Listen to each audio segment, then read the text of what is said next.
Oh boy, back to Painscreek. This'll be fun.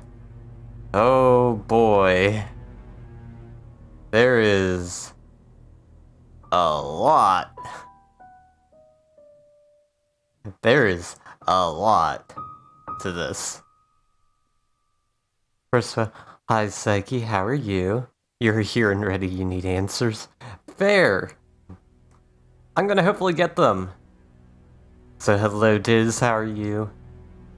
So, real quick, just to recap everything that we know about what's going on in this fucking mess of a town. Before I go and try and find new info, we are a journalist. We came to the quote-unquote abandoned, I don't believe it's fucking abandoned, town of Painscreek, where multiple deaths happened. We are here to investigate the cold case murder of the ex-mayor's wife, Vivian Roberts, who was killed in this mansion in front of us in the middle of the night and dragged out front. The prime suspect at the time was Scott Brooks, the adopted child of the local pastor, Father Matthew, who we call Father Autumn, who is currently lurking in chat. Hopefully your day is going well, Autumn. Yeah, he was the prime suspect. He denied everything. He was let off. He was dating the daughter of the mayor and the mayor's wife, Trisha. We later... Oh god, this is the fun part. We later find out that Scott is really Vincent Roberts, the bastard child of the mayor and a maid that was hired because she was a friend of Father Autumn. I did look it up. She was a friend, not actually his cousin. And the reason why is because the mayor's wife, Vivian, only had a girl. The mother-in-law wanted a son to keep the family line going.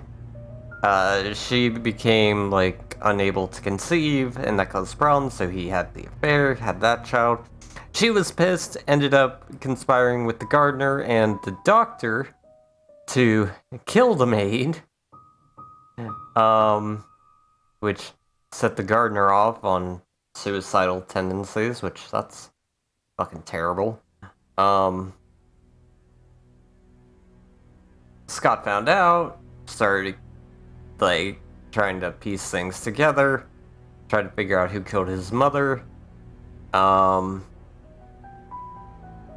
of shit went down. This whole town is just a crazy mess of what the fuckery, and I don't know how to better explain it than that. Last time we came back to the mansion after we found all that out, we found the well that's hidden in the back area, and we went down it and found a pendant which has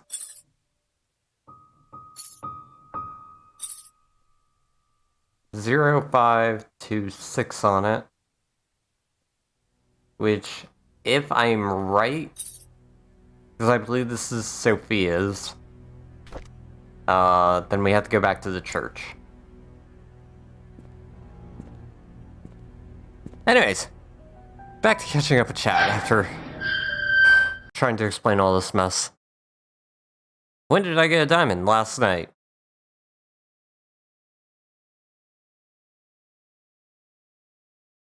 Because I was busy fixing some stuff.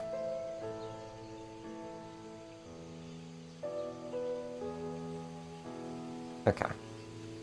But also because if I go to my chatbot and look at the currency tab to see who's been here the longest, the people who have been here the longest that aren't me or Commander Root, love that bot, is Osin, then Mitchie, then Autumn.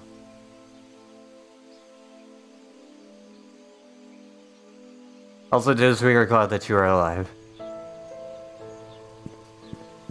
Okay, caught up with chat. Now time to go... attempt to put things together.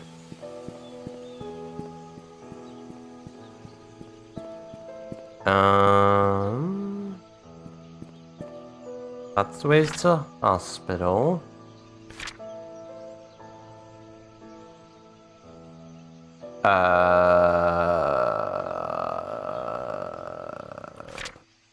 I fucked up and want to go this way.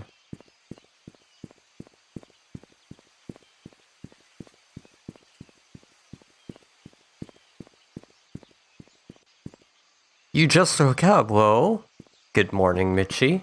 Hopefully you're feeling better. And yes, it definitely seems like your body needed the rest.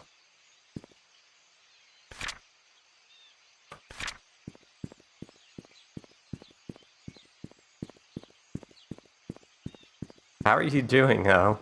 Because I know yesterday you were dealing with a lot of uncomfortableness.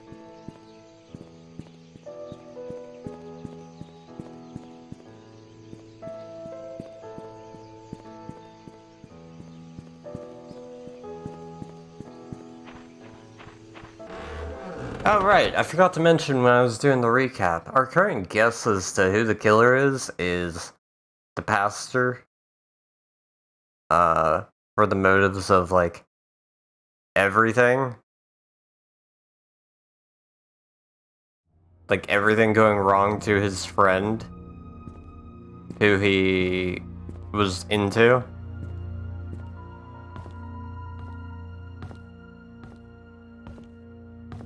Gotta get back to your parents. No worries, you go spend all the time with the family. Pain, your side's not there anymore. Good. No butler? There is a butler. His name is Bernard. But I don't think it was him. Okay, what is the code on this thing? Buttons. 0526.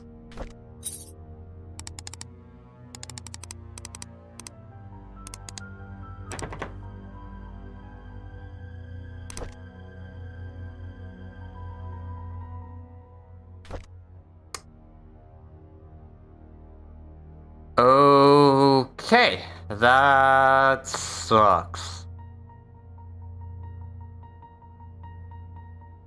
I thought that's where it went.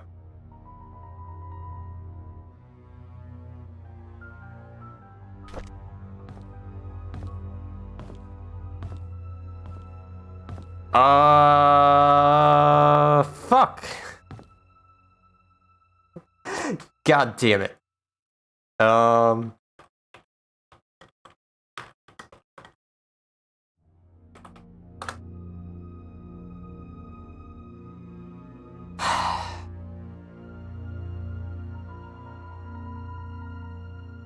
Son of a bitch.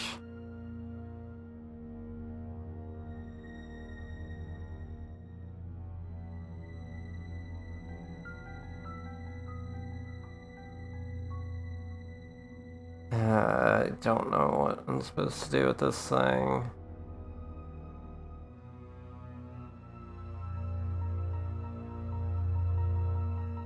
Okay, let me go type this.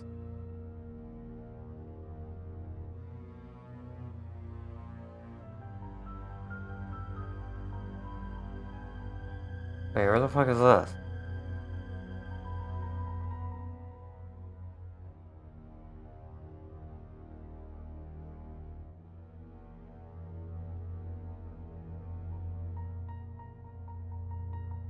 Okay, I'm really off then. How do I get into there?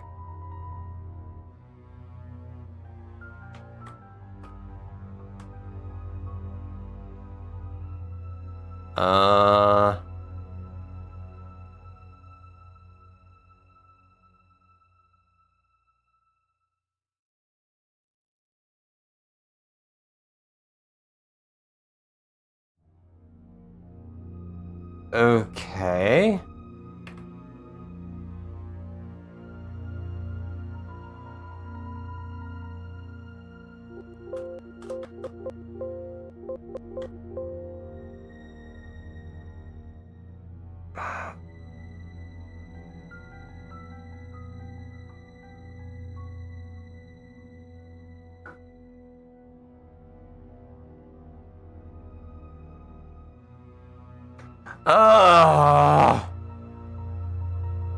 Okay.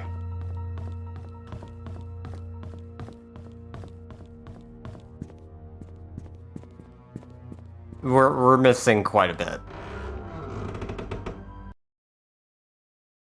Oh god, this is gonna be a lot of running around. Because I'm a dumb bitch and missed obvious things, apparently. Yeah.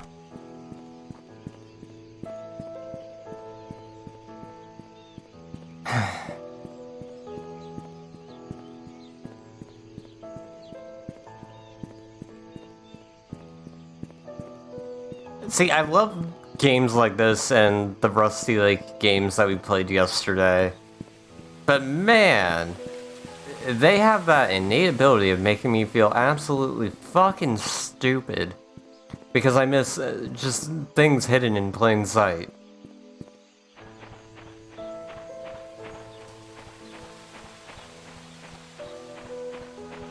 Granted, admittedly, it's hard to play puzzle games and, like, stuff that has puzzles while live, because you're trying to be entertaining, you're looking away constantly, and you're not devoting your entire focus to what you're doing. But still, god damn it.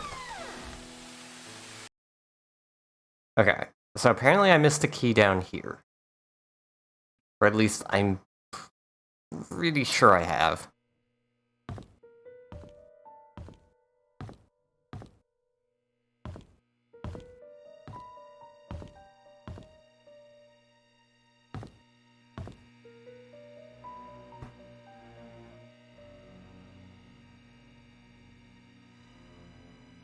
Like I said, you want to feel dumb? You miss a drawer that's clearly right in front of you. Map of the sewer.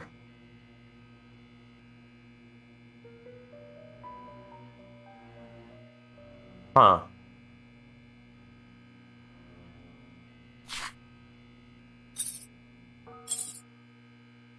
And that's a key to the sewers. Okay.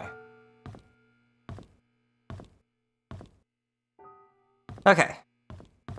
Now, we have to go to the hospital. Puppy bath time? Oh no. Good luck.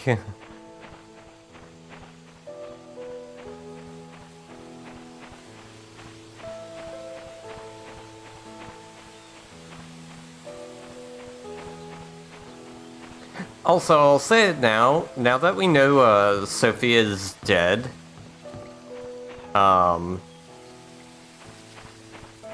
something that I missed in the first stream of this, which is when I was having ungodly amounts of tooth pain, so I can't really blame myself for missing it. When we went to the house, that was burned down, Andrew's house,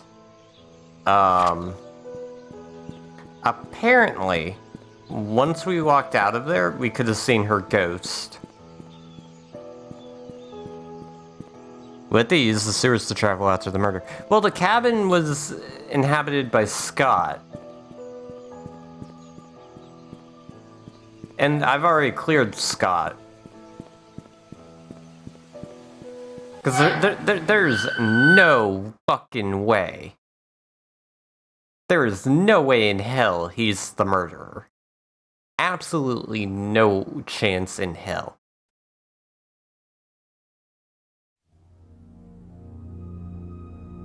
If he's the killer, then the sheriff fucking sucks at his job. What? Hell no. Yeah, apparently, the first time after you leave Andrew's house, you have a chance, or you should be able to see Sophia's ghost. And I think I missed it because, like, pain, and I wasn't really paying much attention.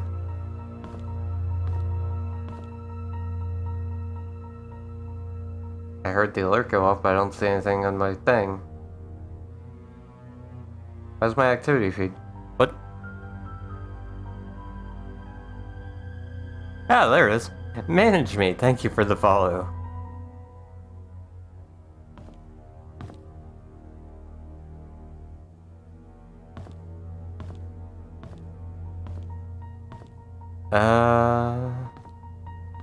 Where am I headed?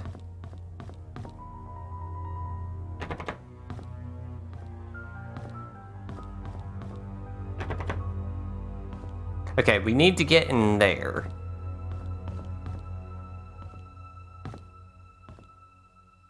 I never came back here.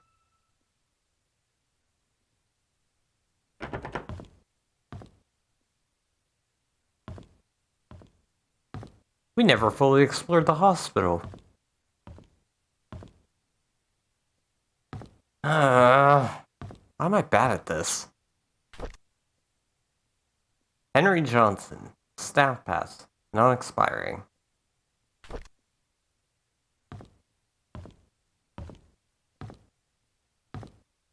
Wait. Did I come back in here and just...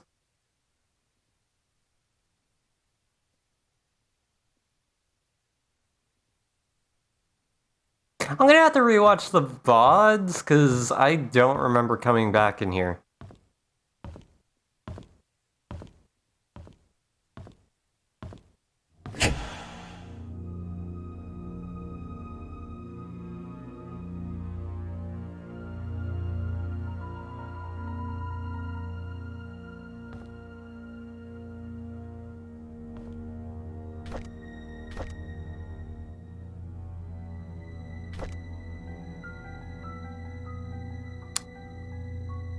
That's not a coincidence.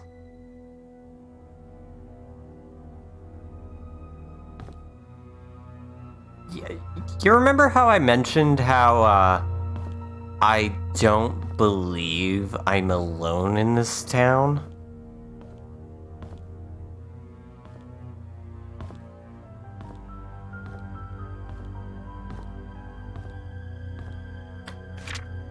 Alright, let me check the sewer map. Because we have to get into the basement.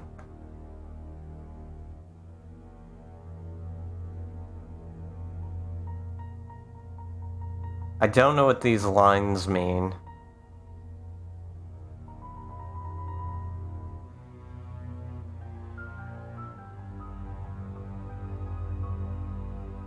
What if we have to... I wonder if we have to go up to the mayor's house and enter through that doorway.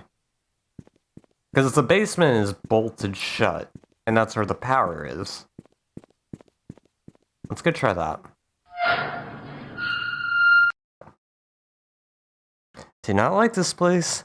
Don't worry, what's the worst that could happen? It's just a, you know, serial killer on the loose, and has never been caught, and is probably still in this town and ready to kill me.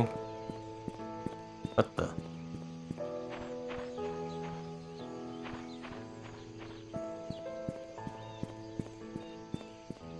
Yeah, what's the worst that could happen?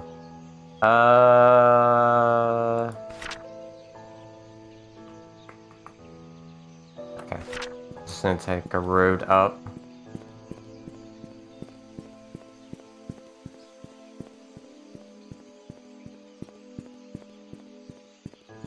No, I know there are ghosts in this game.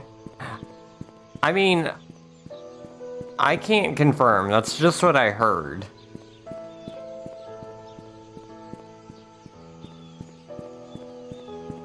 But again, I'd have to go back to the VOD and look.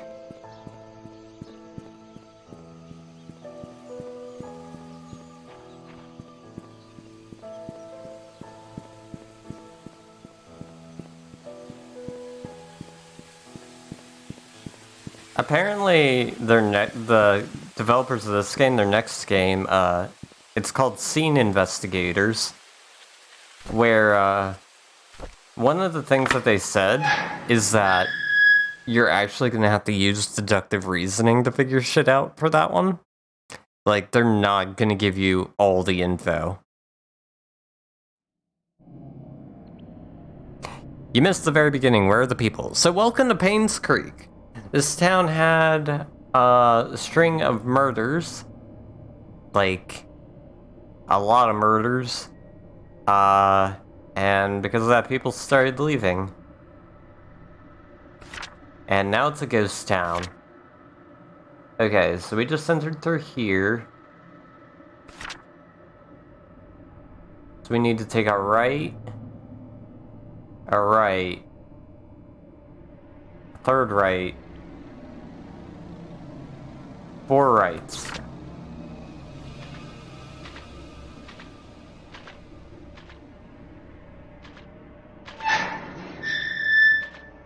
Oh, I fucking hate this.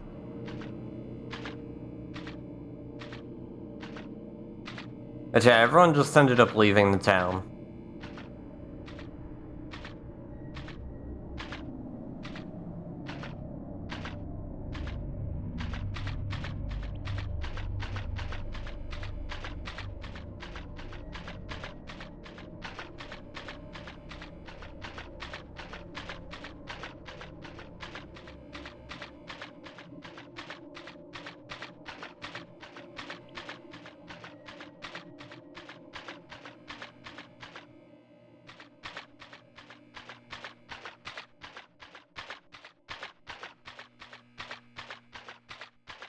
I think I'm going the right way.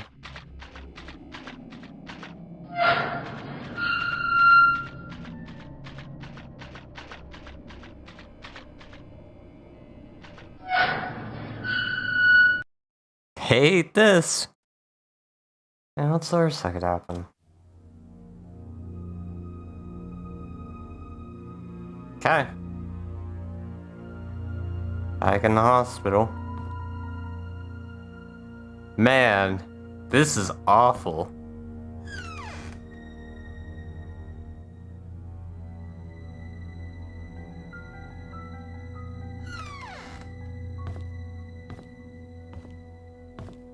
That door's slightly open. Let's turn on the power.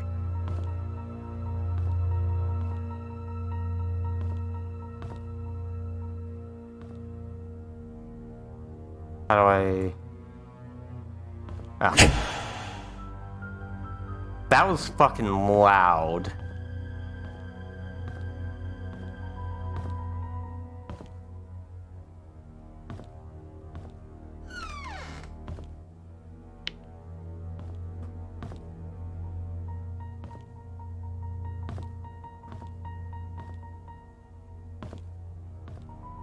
There's a lot of stuff in here.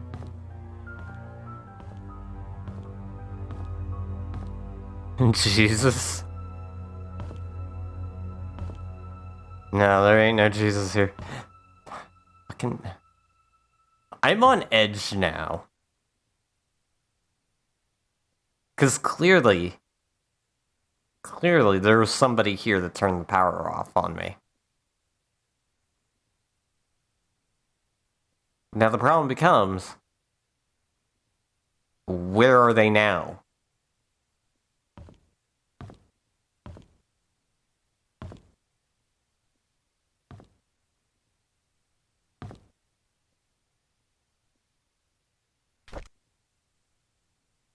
Oh hey, it's the private investigator. Why is his wallet here?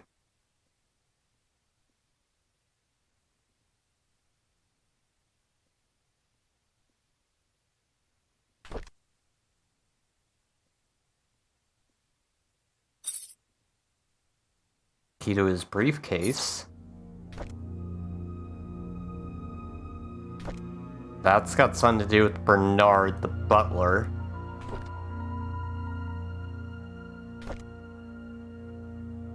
April 16th. I called Dorothy last week. She told me something interesting about Sophia. There was a puzzle that she received from Matthew when she first started working at the mansion, sort of a birthday gift for her. In that puzzle, Sophia was to visit both hers and Matthew's favorite locations in Painscreek. In each location lies a clue that Matthew had written on the wall of the building exterior. The clues, when put together, will point her to the location of her gift. I thought that was a neat idea.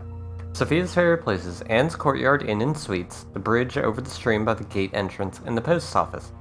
Why would someone like the post office, and where can I find Matthew's favorite places?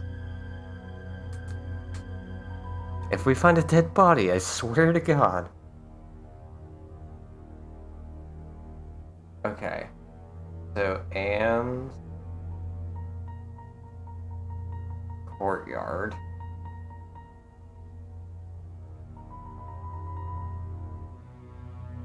Bridge.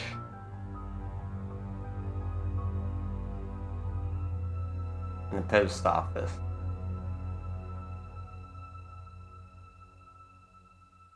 Now for Matthew, or rather Autumn, I can think of two.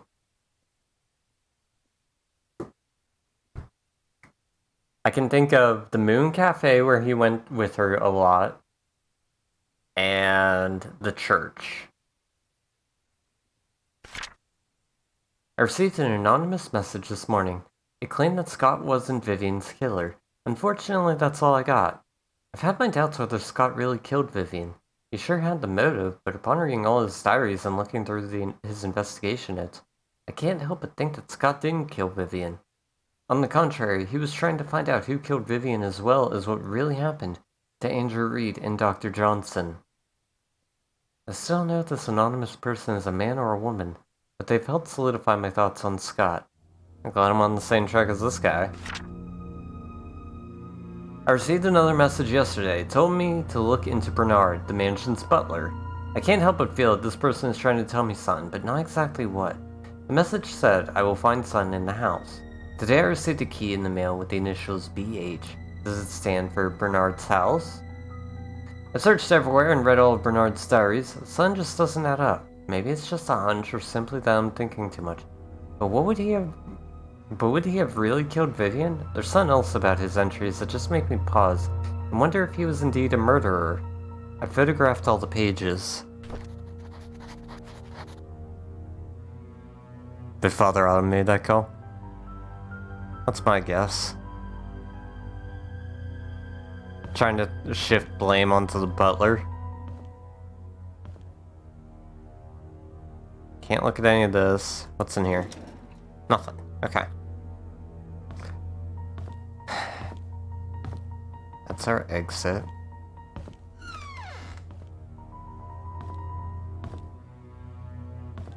Okay, why was the store opened?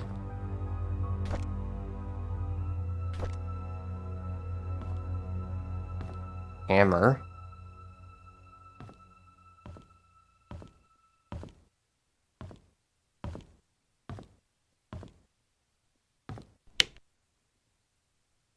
Elevators aren't working. That made a weird sound. I did not like that. Alright, nothing else down here. Let's go use the key card.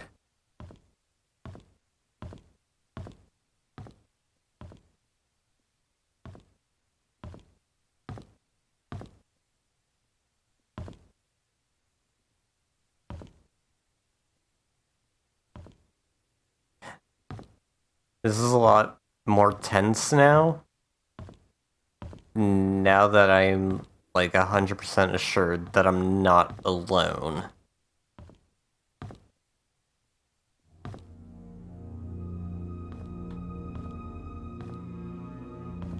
Like, it's just setting off alarm bells, turning the corners here. Because it's like, I'm trying to be investigative, but at the same time, who knows what could happen.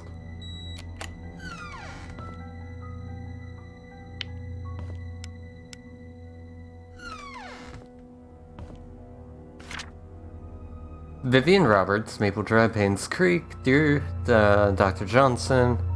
Dear Dr. Henry Johnson, I would like to thank you for your contribution to the Painscreek Community Hospital and the people of Painscreek for the past 2 decades.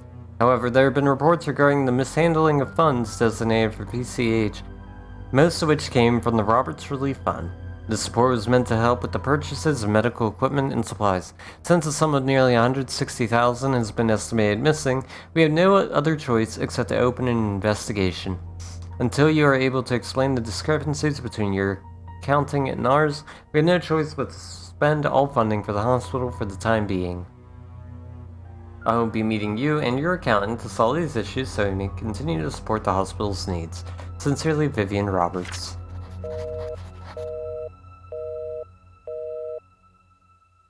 You're alive and Frost is clean. Nice. Hopefully she wasn't too much of a hassle.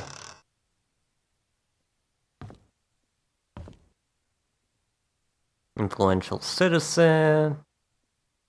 Financing Painscreek Hospital. Certificate of acknowledgement. Certificate of recognition. Guy has a bunch of awards to his name. Nothing in here. Can't interact with any of that. I'm stuck.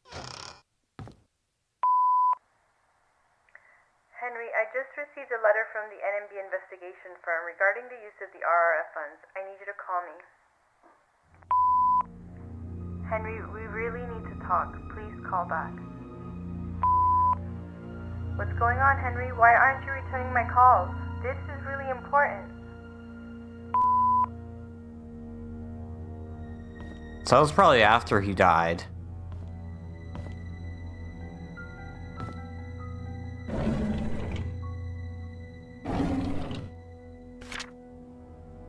To Charles Roberts, I don't know if it's a joke that you sent me the threat letter, but if you knew about the well, then you must have found out the truth.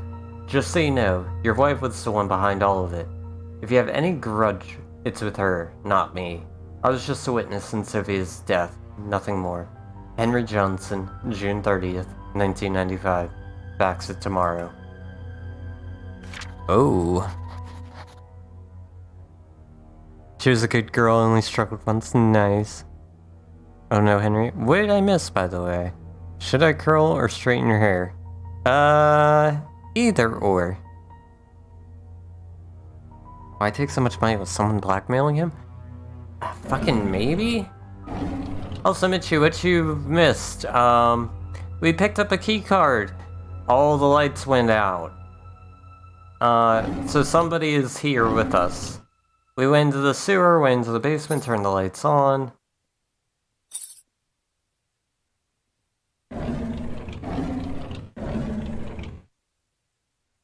That's about it. So we've known he's been embezzling funds for a while now. Like, that's one of the first things that you learn. But where are the funds going?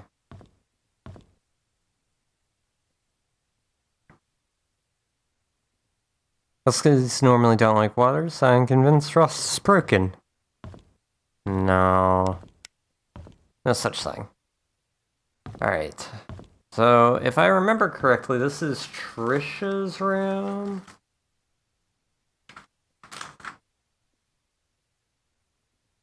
Yes, 203 is Trisha's room. Why did he have the key in his room, though?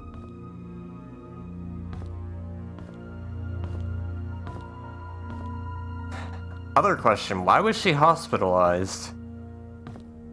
And I remember she didn't she saw Father Autumn quite a bit, but she didn't see her dad, and she refused to eat.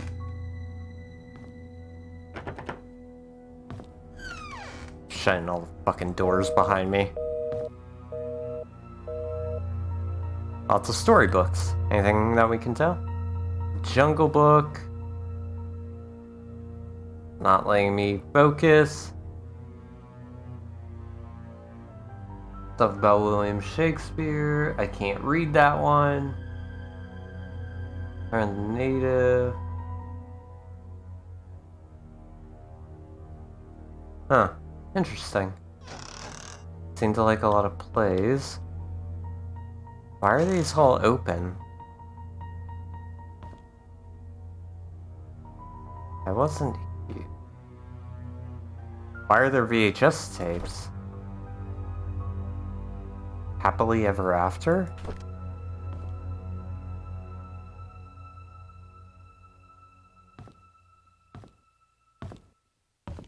The fuck?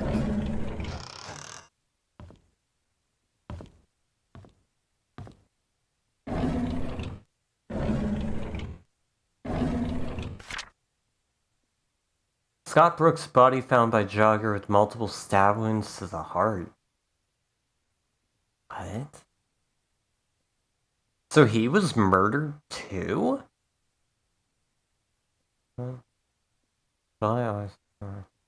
This was 5 months after Vivian was dead. Scott's body was found behind the bush on Maple Drive. The police are currently investigating the case. Police unsure if events are tied to the killing of Vivian Roberts. Scott Brooks, the murder suspect on the Vivian Roberts case, was killed yesterday. His body was found along the roadside along Maple Drive. At around 6:50 a.m., a jogger happened to see a body lying motionless on the side of the road behind the bush while doing his morning run. He stopped to check if the person needed help, only to notice that the body was covered in blood. He immediately called 911. The police arrived shortly at around 7 a.m., and the victim was pronounced dead. The time of death was predicted to be about 4 to 6 hours ago, putting the time of death between 1 a.m. and 3 a.m. Questions have been raised pertaining to the murder of Vivian Roberts, especially since Scott was released from prison. Do continued on page 5. Wow.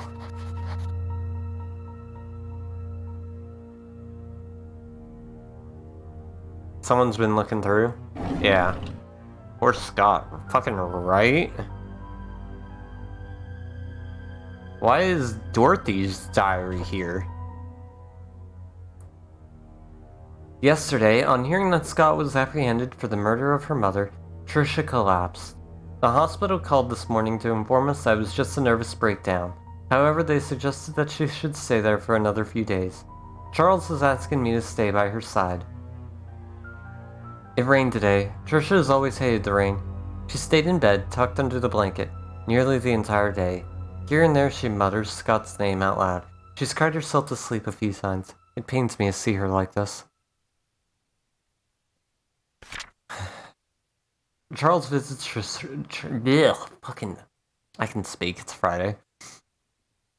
Charles visits Tricia almost every day. Today, he was quieter than usual. All of a sudden, he told me that Vivian had been seeing another man, apparently a banker, for more than a year. What? He asked me if Vivian ever talked to me about it. I said I didn't know anything, but was sure that Vivian would never have done such a thing. Then I realized that Tricia was awake. I'm not sure she heard our conversation. You think there's 2 murderers? I mean, maybe? I mean, if there is, it's kind of fine, cause... Dun dun dun! Our only goal is to figure out who killed Vivian.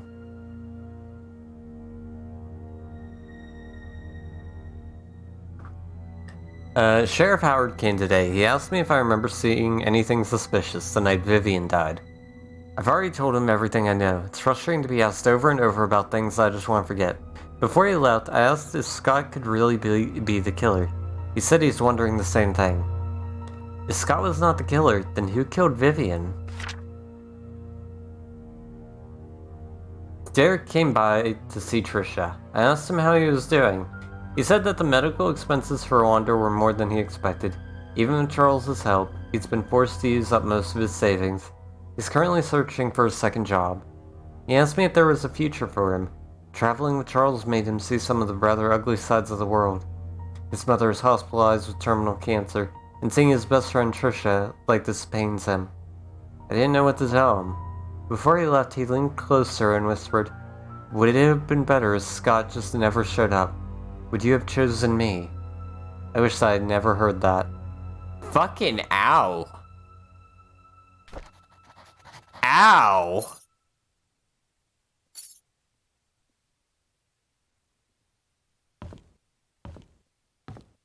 Ugh. That's rough.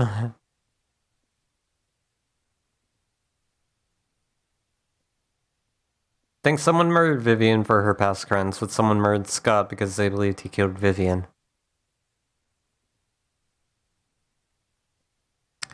Here's my thought.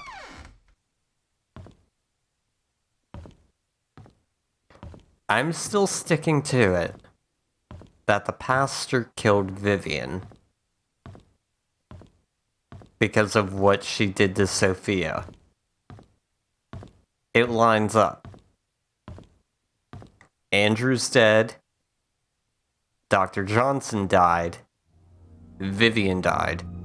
They're the three that were, like, all together in her murder.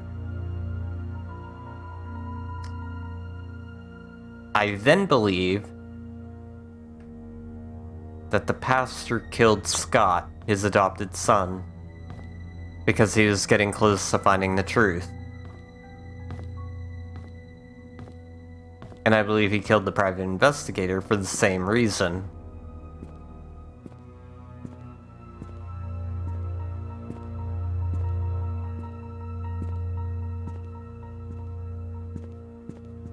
I think he's still in this town.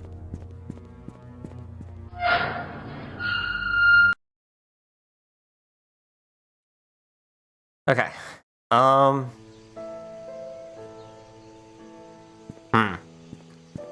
I want to check something. We have 2 keys, one to Bernard's, one to Dorothy's. Actually, isn't this Dorothy's? Yeah, let's just go here then. I wanted to go check something.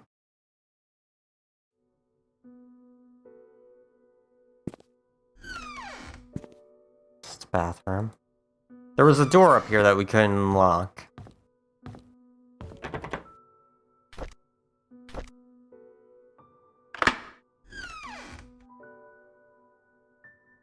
Psychologically speaking, the Scott murder doesn't line up with the father. Multiple knife wounds indicates hatred, you know? True. I guess we'll find out. Pendant to Mother Mary.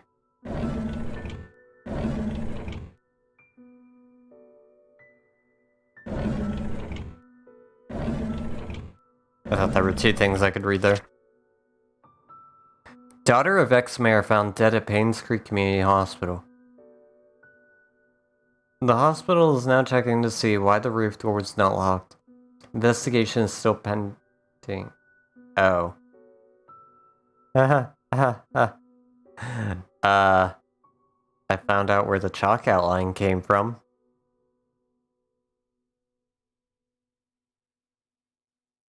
Think Father is a serial killer, but Trisha killed Scott. Also, hello Nikki, how are you? Thank you for the lurk. Trisha Roberts falls 40 feet from rooftop, lands on head, and dies. And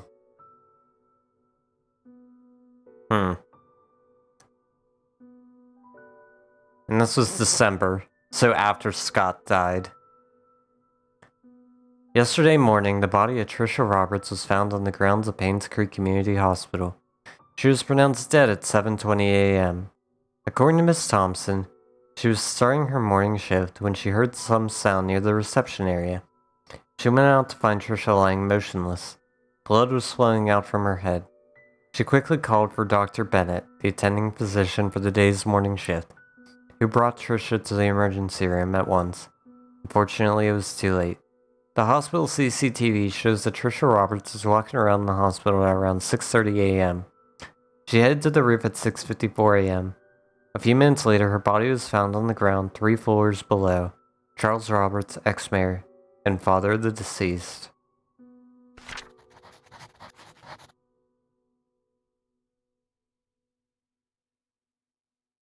Maybe it was the guy who said Trish should have picked him over Scott. That's Derek, the chauffeur, who was her best friend. I mean, he might have killed Scott. I don't know. You're well working on some stuff where you have to take the dogs to the vet? Ooh. Well, hopefully everything goes well.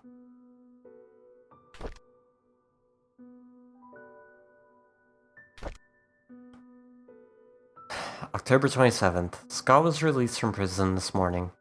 Autumn went to pick him up. There's a lot of tension here in Painscreek. Most people think of Scott as a murderer. Charles tried to stop Trisha from seeing Scott, but it's no use. She was already waiting for him at the cabin. Charles is drinking again. He couldn't stop Trisha from trying to see Scott. Yet Scott seems to be avoiding her. Trisha should not have been discharged from the hospital at this point. She still needs help and rehabilitation. Derek and Scott fought at the market today. Derek asked Scott why he's avoiding Trisha. Scott didn't say anything, he just walked away. Derek told him not to come back anymore. It's sad to see what's happening to them now. They used to be such good friends. Oh my god, Scott was killed?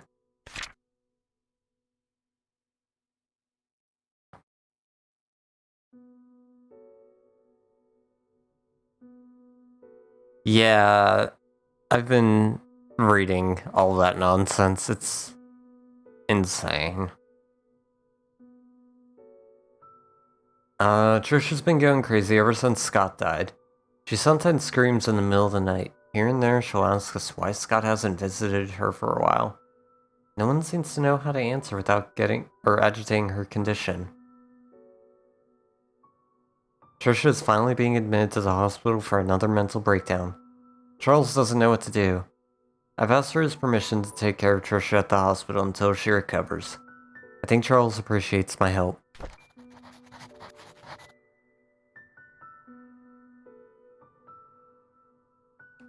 You have me up on both the TV and your phone so you can do chores. Oh god.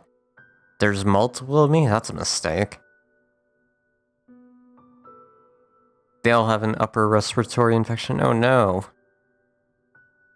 Hopefully they get better soon. It's Father Autumn and Derek. See, here's the thing.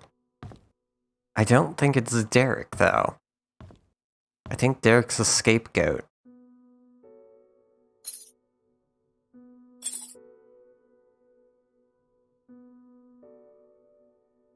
Well, now we can go to the photo lab.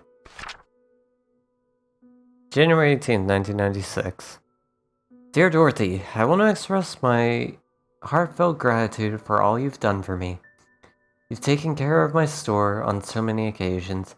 You've helped maintain its bright spirit. I'd be lying if I said I'm not saddened by your departure. I will greatly miss you, and wish you all the best in your new place. Do invite me there once you've settled in. May God be with you. Best regards, Oliver Gibson.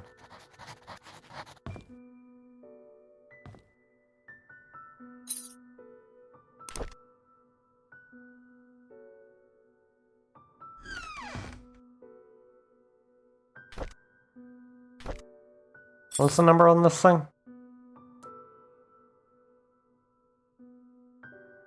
0526.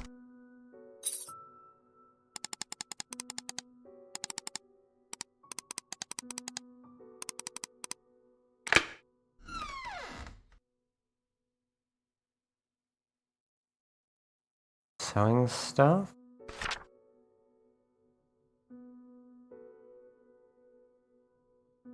I'm gonna associate with this people's saying. I also think Derek is meant to throw us off. Yeah. Just can't imagine Father Autumn killing Scott. Setting him out on bright note, your therapy went well today. Your therapist is Captain Ivy. Well, it's good that therapy went well. Still think there's two. But Scott was an accident. Yeah, multiple knife wounds couldn't be an accident. I don't know if it was Trisha. I don't think it was Trisha.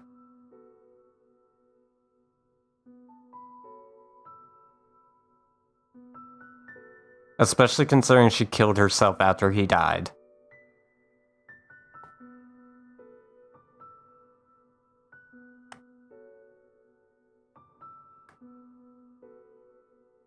She gets convinced that he betrayed her and kills him, then kills herself.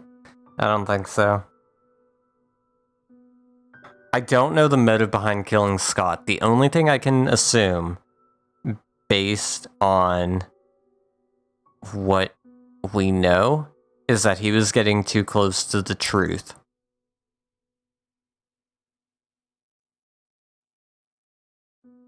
Or that is Scout, not Scott.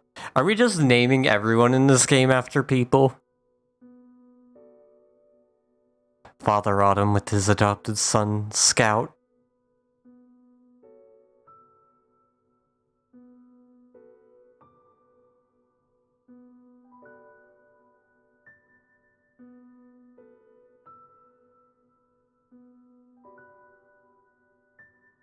If the butler did it, you're gonna be so mad. I don't know. March 8th, 1975. Dear Sophia, how have you been? I hope everyone is treating you well at the mansion. It's been 6 months since my missionary work started here in Indonesia. Life here is hard but meaningful. I thought my life at the orphanage was miserable, but after coming here, I realized I am blessed more than I could ever imagine. I'm supposed to be back in 1 week's time, but I recently decided that I'll be extending my stay here for another 6 months. I haven't received any letters from you for a while now. I hope you are doing well. Remember the time when we were at the orphanage, you said that you don't want to be poor anymore? I think God heard your call and brought you to Painscreek. Charles and Vivian told me they were glad I introduced you to them. They said you are a hard-working person with a kind heart, and that us being related was not the reason they hired you. You got the job on your own merit. I did not know whether or not to tell them we are not actually cousins. I feel bad for lying to them. I guess I'll have to tell them the truth someday. Having said that, I'm glad that you're in Painscreek. We can talk and meet any time, just like the good old days at the orphanage. I will do my best here. I hope you can wait for me. Best regards, Autumn. P.S. I have prepared a special present for your birthday. Wait for my telegram that day.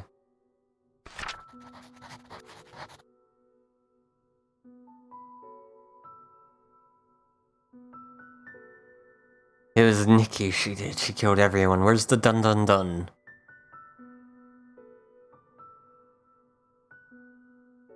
And Mitchie helped hide the bodies. Obviously, didn't do a good job. I mean, none of the bodies were really hidden.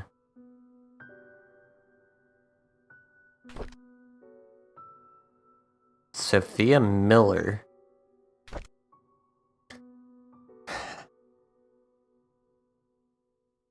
August 30th, 1974. I know some people don't like me. Wanda always picks on me and Bernard ignores me most of the time. Andrew, well, he's okay as long as I'm not in his garden. Dorothy cares a lot for me though. I like her.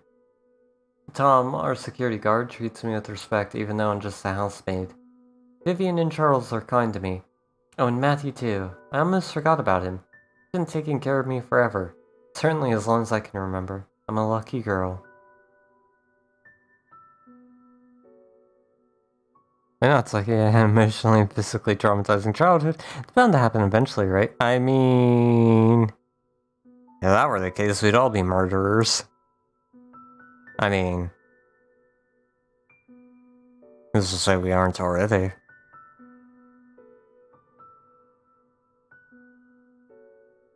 October 20th, 1974. Matthew talks to me whenever he has time. Sometimes I feel he's trying to escape his chores at the church. We'll talk about everything under the sun. Our hopes, dreams, futures. Reminds me of our days at the orphanage. December 29, 1974. Landing a job here as a maid was the best thing that could have happened to me. However, I never imagined I would be having an affair with a married man, let alone my employer.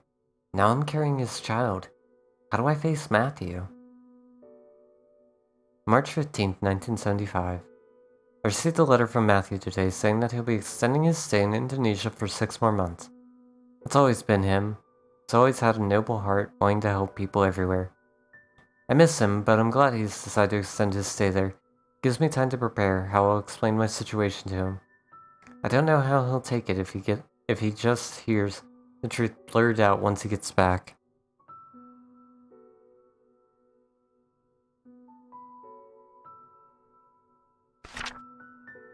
March 18th, 1975. I received a telegram this morning from Matthew wishing me a happy birthday.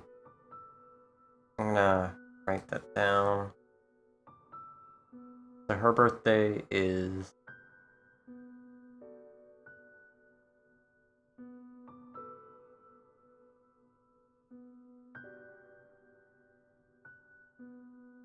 I got the feeling that's gonna be important. He told me he had a special birthday present prepared for me. All I need to do is find the clues that he placed in our favorite places. He was waiting for my telegram after I solved the puzzle. I've actually solved it already, but I don't know what to say to him. What should I do? Did he propose to her? There's a big gap here, too. June 1st, 1975. My baby was born today at 8:20 a.m., and it's a boy. He looks just like Charles. Dorothy's taking good care of us. She prepares the food and attends to my needs. I almost feel like I'm her boss. Charles visits me all the time, asking if we need anything else. I told him he didn't have to come so often, and to instead focus on work. As a mayor, he must have a lot on his mind. Okay, and then...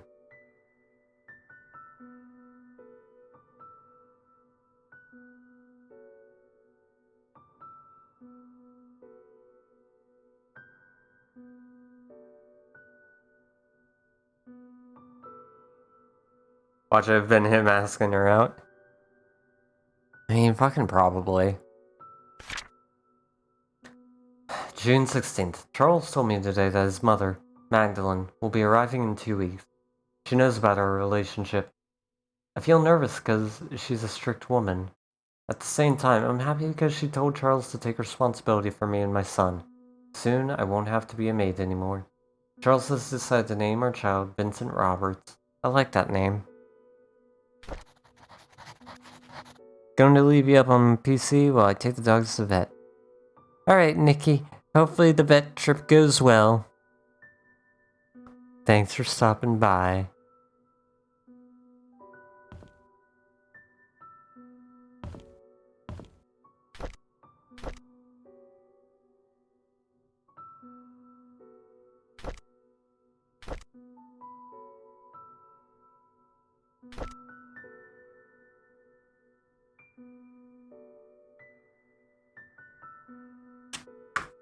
Where was that?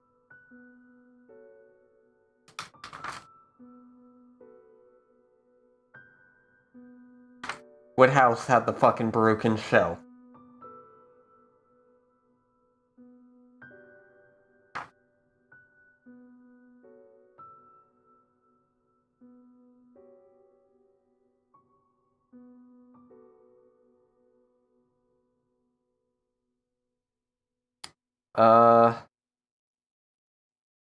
Is it Wanda's?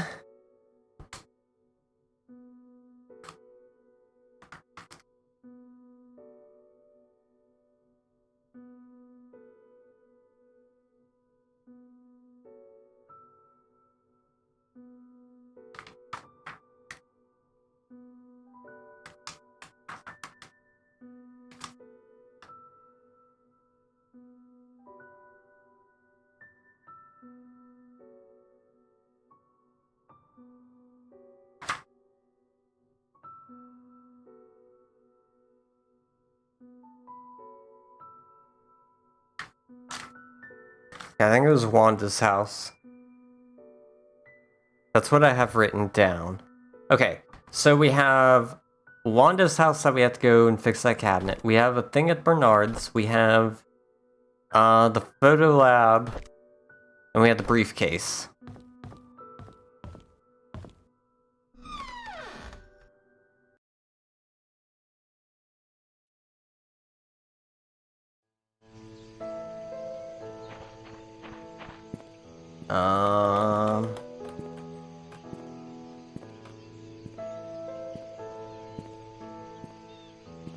Wanda and Bernard are close to each other.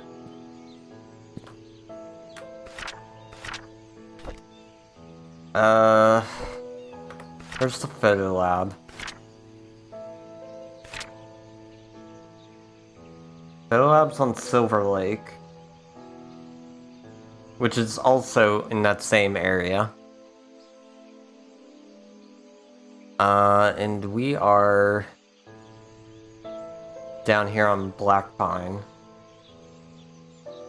So let's go to the briefcase first.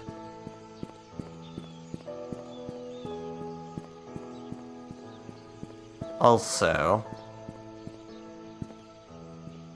post office.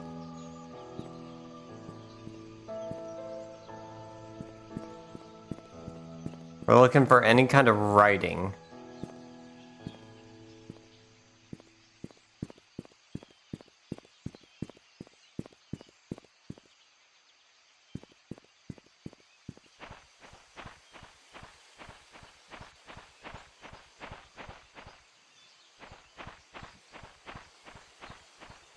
I don't see anything. Maybe it washed away? That makes sense.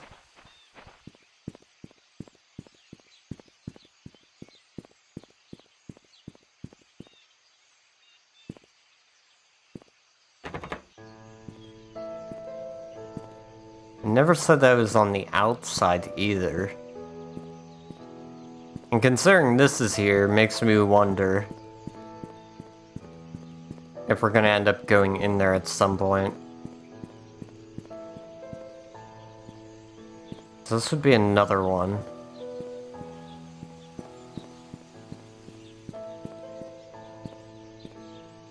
I don't see any type of writing on it either.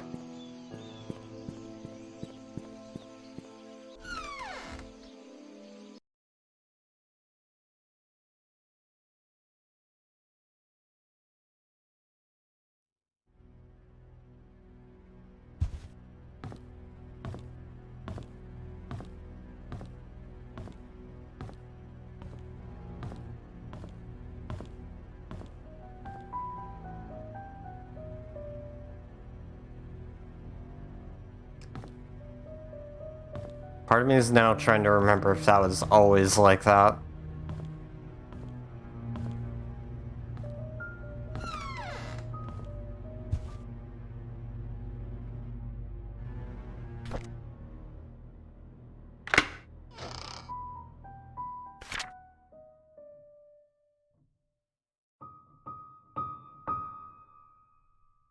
I'm just gonna look this up because fuck trying to figure out darts. The code for Charles' safe in the gallery is Vincent's birthday. How could I not have thought about that? Call Sheriff James to check his file. Okay. Safe in gallery. Code is 6175.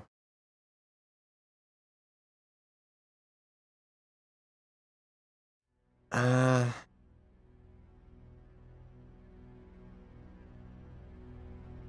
7741.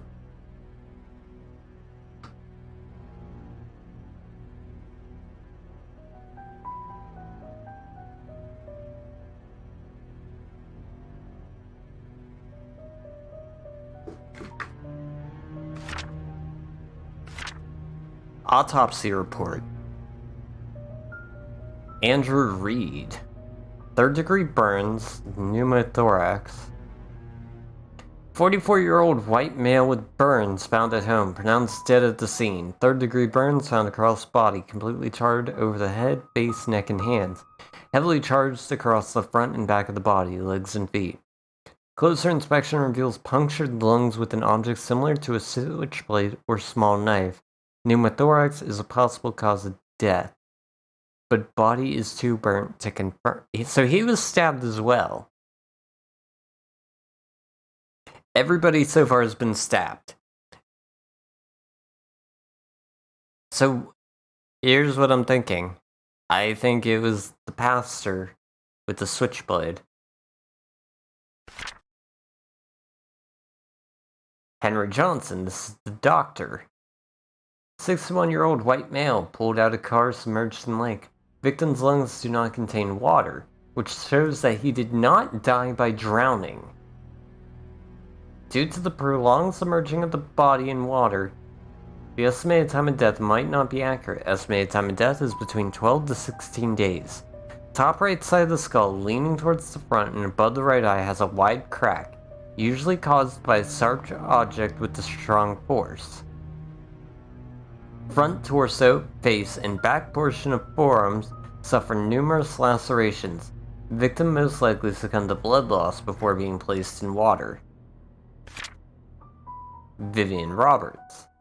55-year-old white female found lying in front of mansion gates, pronounced dead at the scene. 12 centimeters wide and 7 centimeter deep crack found on the right side of the head. Impact caused by strong force with a sharp object. Lacerations on front torso and back sides of both forearms. Victim died from loss of blood.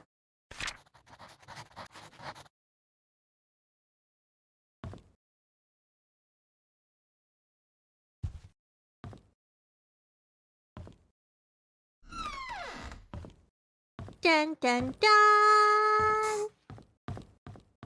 I fucking love that. Okay.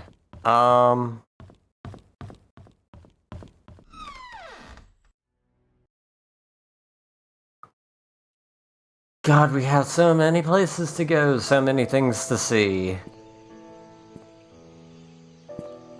Granted, again, we now know the killer. Or at least I'm 90% sure we know the killer. We have the motive, for the most part. And now we have the weapon. We have everything we need. I could leave this town right now. But that's not fun. We don't have the full picture.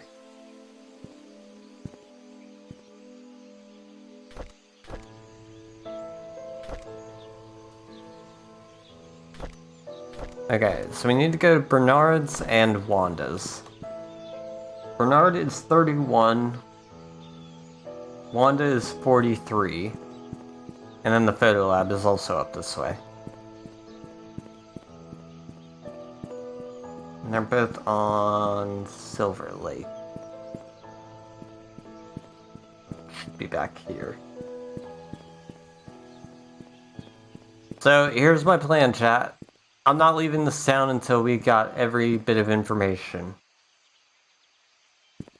43 and 31, so we're gonna be off in some offshoot area.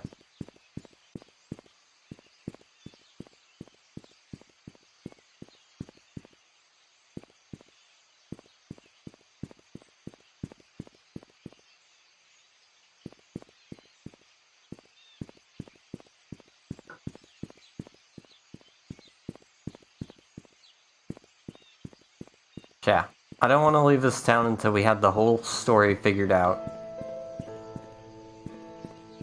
And I don't think chat would want me to leave either. 'Cause there's still a lot of things that we don't know.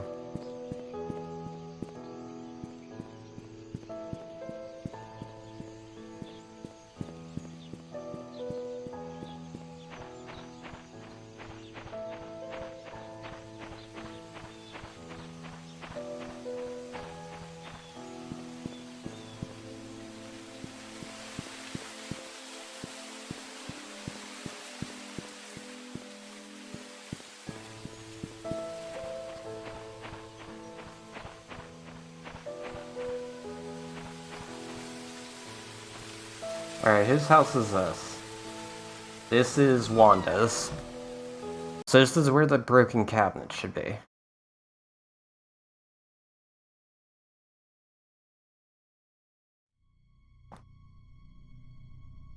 I believe it was upstairs. There it is.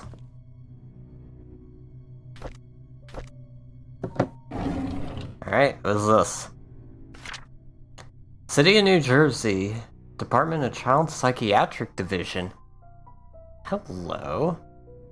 Psychiatric evaluation on Derek Tyler. What? Dear Miss Wanda Tyler, after almost 5 months of sessions, your son, Derek Tyler, is now much better.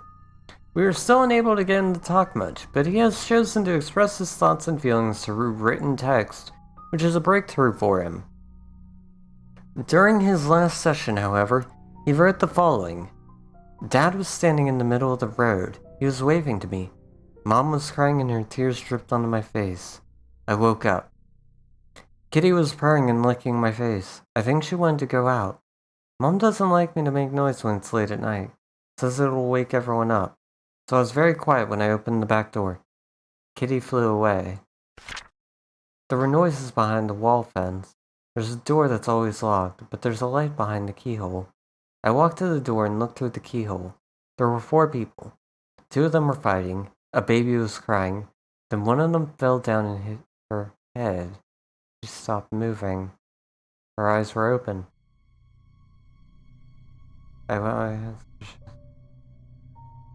Oh! Well then! Derek has since been very quiet. We haven't been able to grasp fully of what he wrote was real or imaginary. Nevertheless, we are concerned with his situation.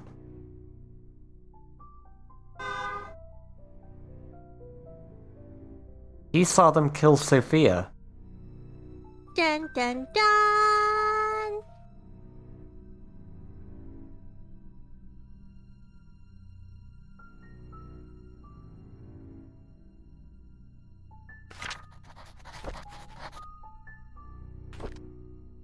January 24th. The school called. The principal told me that the kids have been calling Derek names, saying that he's a bastard child. I know that Derek wants to know where his father is. I don't know what to say to him. If Derek is also a child of Charles, I'm gonna be really fucking upset. The school called me again and told me that Derek poked a bird nest till it fell off the tree. After that, he stoned the chicks to Jesus! This resulted in him being suspended from school for a week. So,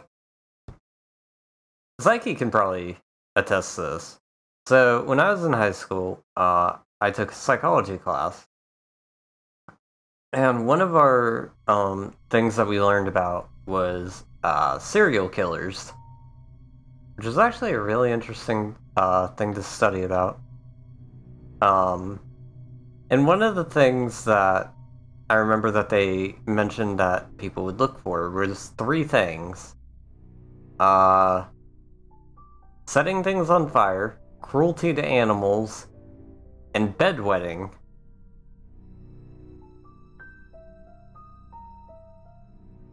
So far, that's 2 of those 3 things. Which, I still think Derek's being set up as a scapegoat.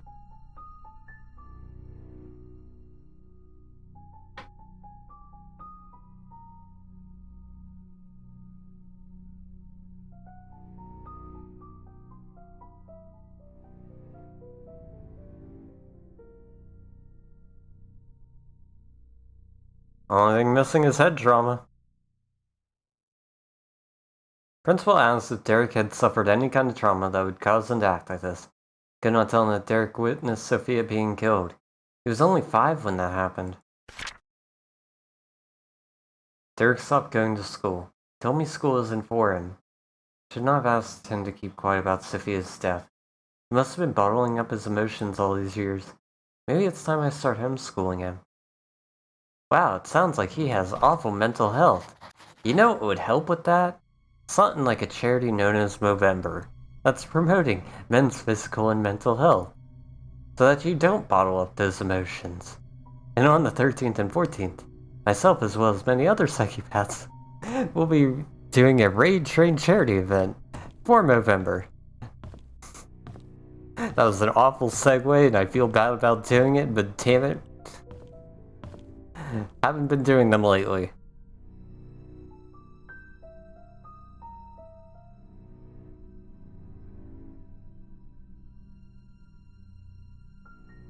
The only thing I know for certain is my gut's telling me it's Father Autumn, but that he didn't kill Scott. I don't know.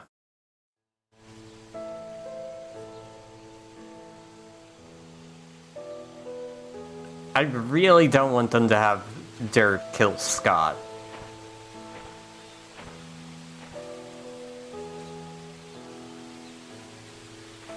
I really don't want that to be the case. So I'm still holding on that Father Autumn killed Scott because he was getting too close to the truth.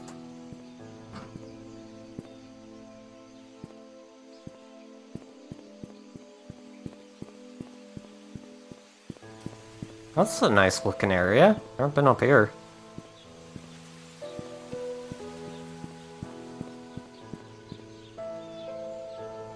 We need 31.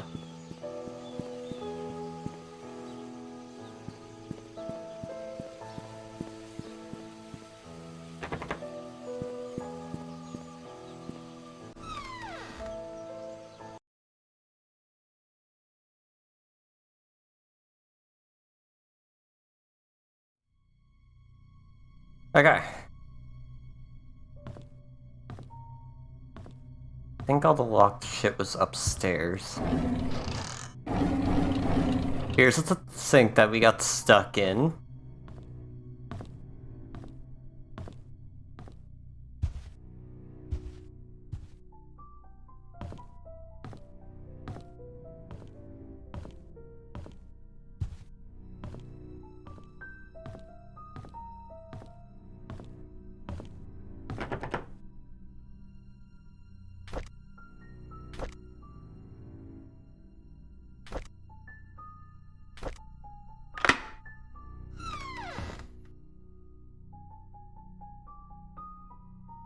Okay. Here's the dartboard that was in the photograph. I don't feel like trying to figure out dart scoring, so I'm just admittedly gonna look up the code.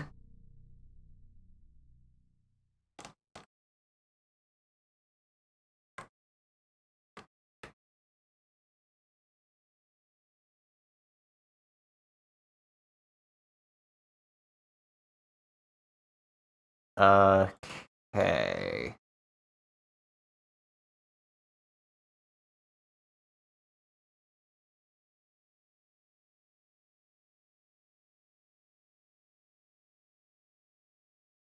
Zero 137.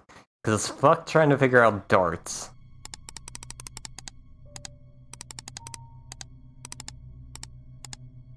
I don't have the patience for that.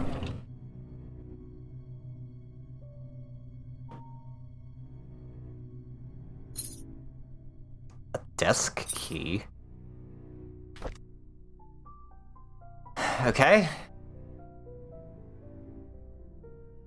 Cleaning. Oh, can't believe you clean while watching this stream. It's fine. You get all the chores done, Mitchie. July 21st. When the police reported that Vivian was murdered, I was floored. I still don't know what to do. My mind is blank. All I can think is, how did it happen? How can Vivian be dead? Everyone's mourning about Vivian's death. People are coming or calling in to express their condolences. Charles hasn't been out of his room for days, and Trisha's crying her heart out. Dorothy has been assigning busy work to all the mansion employees, hoping that would take their minds off Vivian's death. Samuel, our security guard, has been reviewing all the tapes of the past 2 weeks for any suspicious activities. I wish I could be of any help. Scott was just apprehended for the murder of Vivian. Is that true? No one would have thought of that. I could never ever believe that Scott would be capable of killing someone, let alone Vivian. Yet it makes me so mad. I feel confused. Trisha was admitted to the hospital today. She had a nervous breakdown after finding out that Scott could be her mother's killer. Her condition has been getting worse over the past few weeks, and no one has been able to properly help her. Charles finally decided to seek help from the hospital. Matthew never believed that his son killed Vivian. He hired some fancy lawyer to defend him. Scott's been released on bail today. It's beyond ridiculous. I don't think Scott should have been released at all, despite the insufficient evidence. He killed Vivian. I know that he's guilty. Everyone knows it. They should have gone ahead and prosecuted him. The maids were cleaning the mansion when they found some stuff belonging to Vivian. A key and some stationery. I asked Charles what he'd like to do with them, but he told me to take care of it myself. I brought them back to my place. Vivian's death has caused lots of grief to everyone, especially Charles. After hearing how heartbroken Charles was 2 nights ago, I can't bear to see him suffer anymore. Scott should pay for what he did. Oh!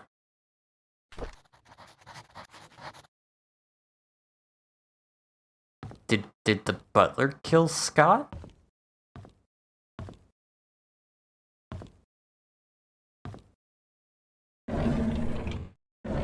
Damn it. I mean...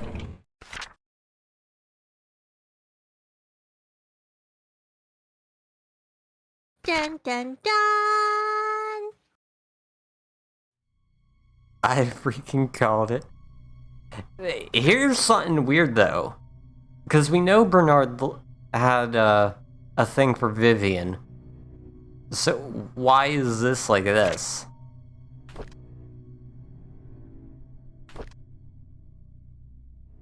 January 12th. I drove Vivian today since Derek is out of town with Charles. As I was driving, we talked. She expressed that despite having a successful business, she felt empty and tired. Trisha hates Vivian for trying to stop her from seeing Scott. She seems to be really bothered by the name Vincent, and her relationship with Charles seems to be just for show. I wish I could comfort her. She's going through so much right now. If only I could confess to Vivian how much respect I have for her, how much I admire her. January 18th. Ever since Trisha brought up the name Vincent, Vivian has been pretty quiet. Even during dinner, she hardly spoke. I can barely remember the last time Vivian appeared happy. I don't think anyone can blame her. Wanda hasn't been coming to work for a while now. Her illness is getting worse. I wonder how she's coping. 2 murderers. I mean, again, I don't want to believe it. I want to believe it's all just one person. We'll find out though, because I'm pretty sure this journal is going to tell us. February 5th. Derek wasn't available to drive Vivian again, so I offered to help. It's been a month since I first drove for her.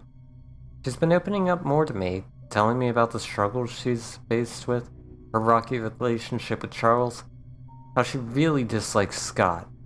Sometimes I would give her some suggestions when she asks what she should do. Other times she just wants someone to listen to her. Mostly I'm just happy to be with her. February 22nd. Vivian seems rather distraught recently. During the afternoon tea gathering, I stood outside the room and tried to listen to the conversations. She feels miserable being with Charles. They hardly look at each other, let alone speak. Personally, I don't think Charles deserves her. I finished reading Vivian's biography. Half the facts were incorrect. The writer should have done his homework better. March 17th. Sometimes when I'm driving for Vivian, she asks me to drop her off at the corner of a street, typically in front of Tom's Cafe. She's always telling me that she'll make it back home on her own. It aroused my curiosity, so after dropping her off today, I parked the car and watched her. She ordered a cup of coffee to go. She then left the cafe and walked up the street for about 5 minutes to a residential area. She stopped in front of an apartment and pressed the doorbell. Shortly after, a man in his early 30s wearing a suit opened the door. He leaned over and hugged Vivian. She gave the coffee to him and they exchanged some words. I couldn't hear what they said. They then entered the apartment together. Who is he? May 12th. This is the 6th time I've followed Vivian. After she went into the building with the guy, I parked the car nearby to wait for her to come out. Is this considered stalking? Yes. About 2 hours later, a cab stopped out in front of the apartment. Shortly afterwards, Vivian came outside and the man followed closely behind. They chatted for a bit. Vivian looked extremely comfortable with him. Before leaving, she kissed him on the cheek. What's going on? May 29th. I tracked down the guy. He works at a bank. The place they meet is his apartment. How could she do that? Who the hell is he? I reported sick for the 3rd consecutive day. As I laid in bed, I kept thinking on why Vivian would be seeing another man. No matter what Charles did to her, she has kept her faith in him throughout the years. How could she be having an affair now? She's better than that. She's supposed to choose me. Ooh, okay, that explains the bitch comment. Fucking jealousy. Alright, real quick chat. I need to be right back.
Alright, I'm back.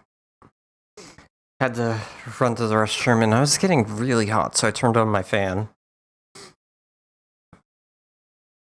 Psyche, are we the murderers? No way, we wouldn't be this sloppy. I mean, fair.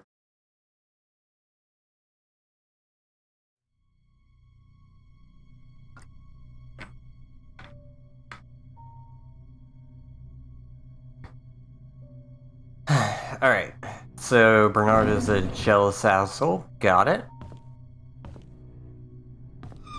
Also a creepy motherfucker. Don't go stalking people.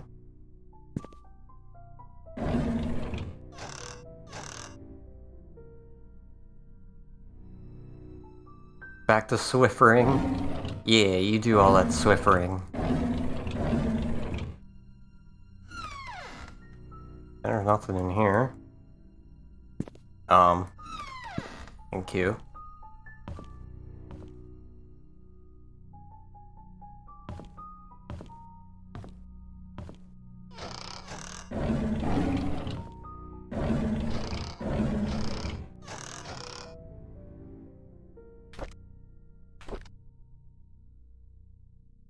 Oh no. Bernard is obsessive? Fucking right? Day 1. The hospital gave me these pills.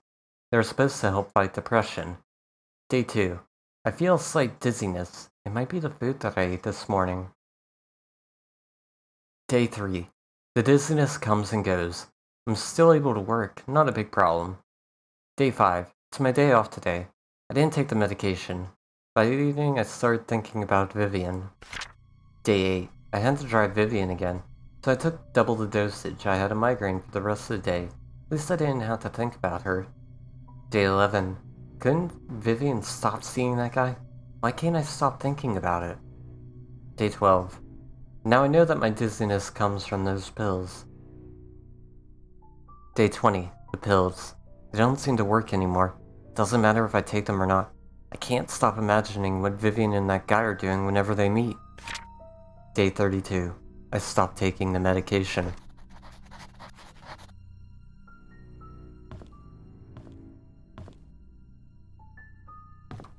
Well, That's all his diaries.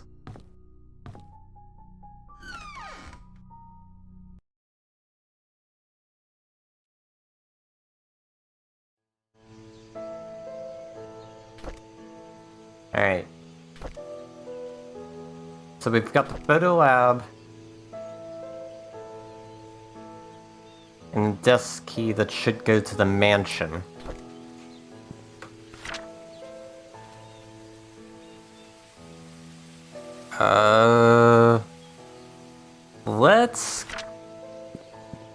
Let's go to the mansion.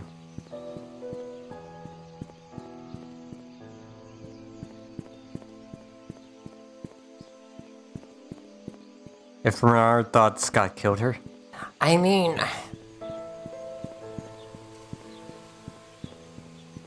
I don't know. It's definitely possible.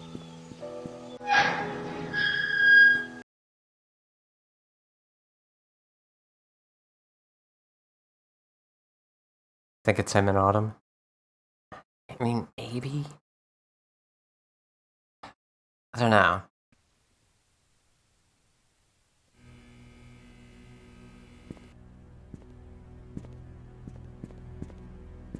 I would think he'd more likely kill that banker.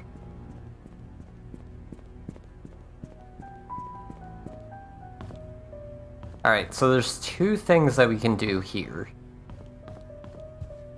that I can gather. There's a desk somewhere that we haven't unlocked.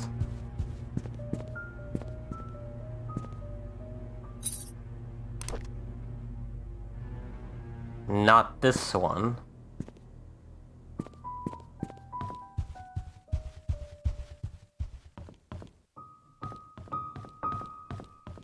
And then there's the thing in the safe behind the painting.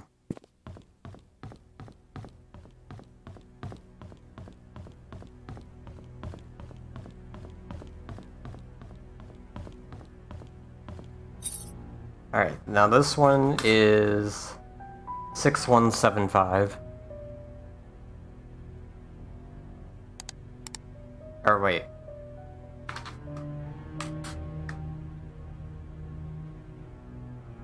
Oh 060175. What? That's his birthday though, right?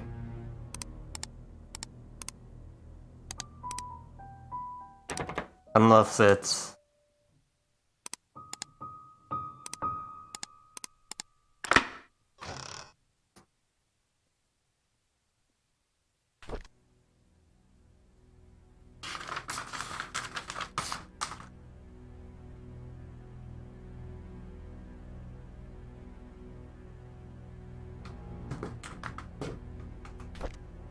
Okay. A diary. What is this? The last will and testament of Randall Lewis. I, Charles Roberts, of 1 Maple Drive, Painscreek, NL 28115, address, being of sound mind, declare this codicil to my last will and testament, dated July 1st, 1975. Effective as of today, June 21st, 1975. Item 1. Article 6b of my will shall be modified to read, should a boy be born in the Roberts family that is of a direct lineage to Charles Roberts, if he is the eldest son and no others contest, he shall inherit all the family's fortune upon Charles Roberts' passing. The sole condition to this is that my son must be at least 25 years of age.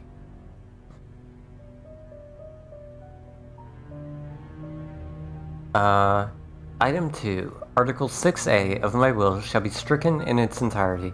The firstborn child of the Roberts family shall inherit 50% of all the family's fortune should Charles Roberts pass away. Item 3. Article 11 shall be added to my will and shall read, Vincent Roberts, born of Charles Roberts and Sophia Miller on June 1st, 1975 in Painscreek, NL, shall be officially acknowledged as a family member of the Roberts family effective July 1st, 1975.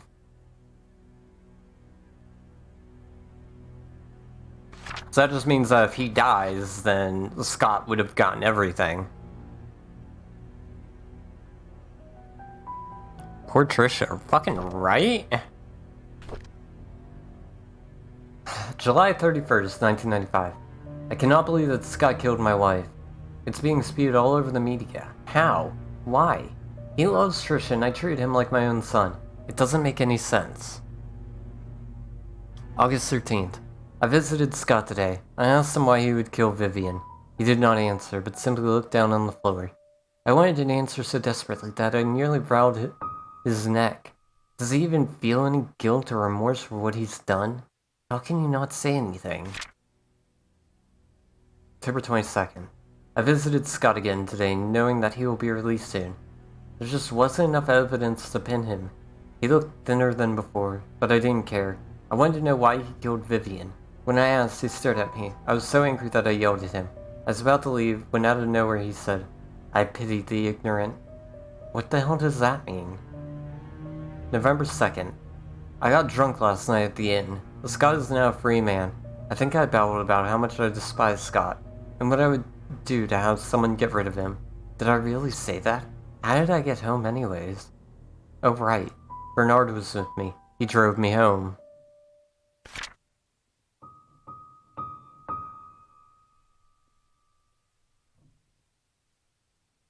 Study room desk hint. Chess pieces. K, King, Knight. Q, Queen. B, Bishop.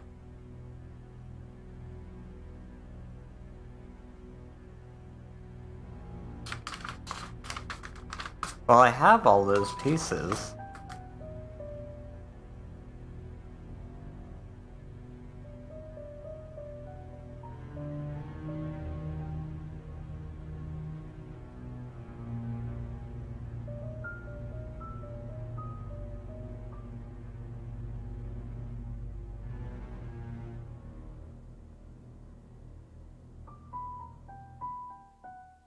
Don't I? No, I don't have a bishop.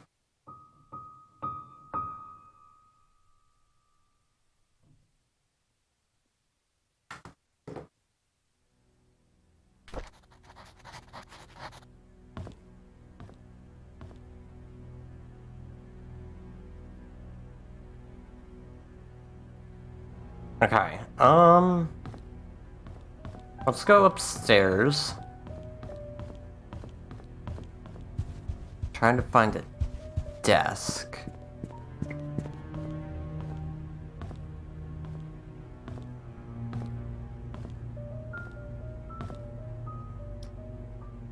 You are Swiffer, Richie. Well?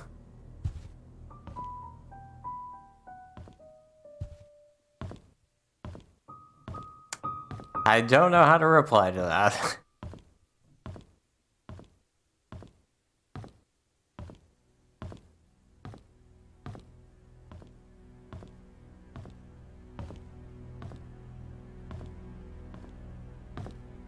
Isn't there a thing back here?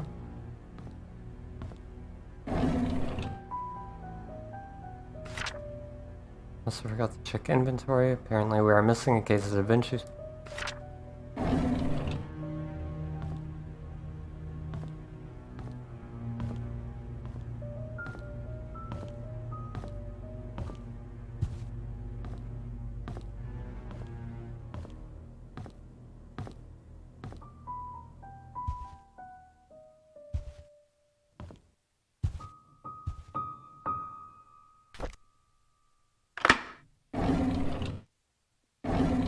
Oh, I thought I could look at the pad.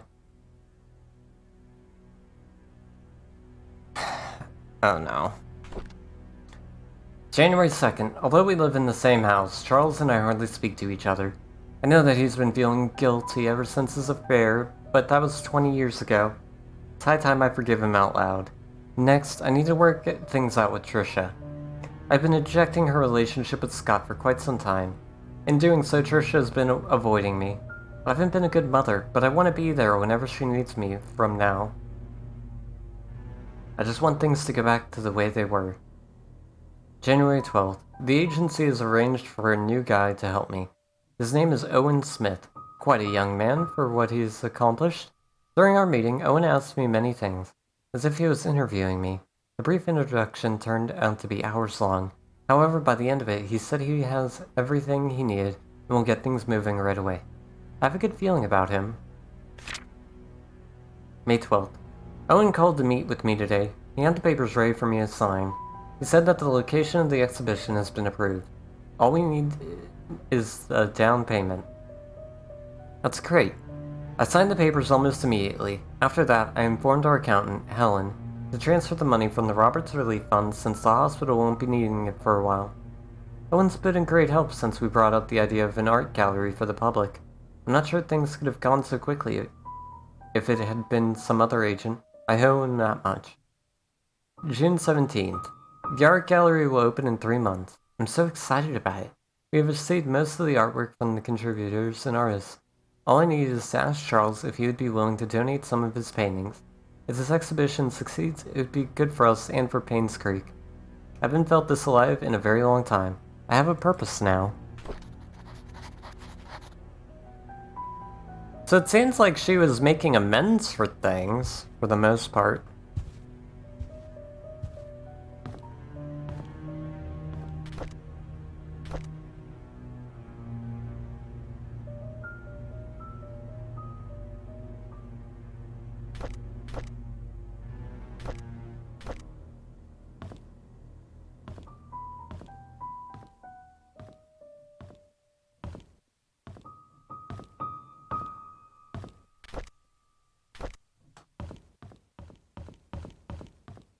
Okay,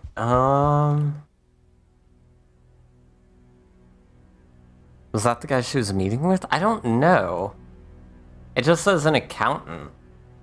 So, like, somebody who was,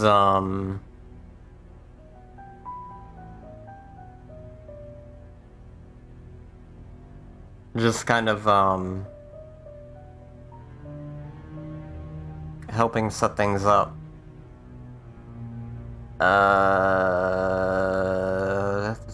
I need to...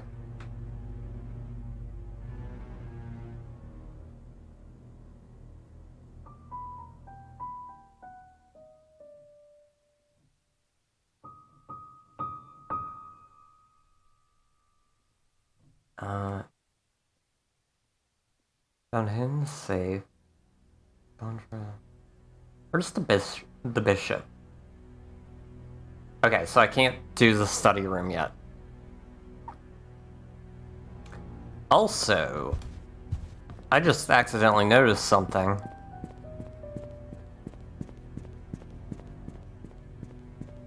I don't think Vivian was cheating on Charles.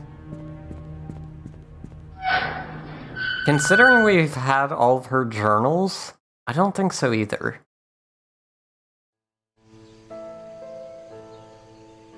We need to go back to Bernard's place, though.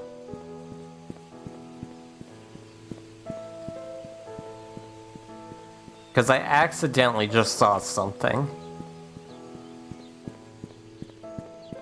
Because I wanted to make sure I hadn't missed the bishop in some obvious place.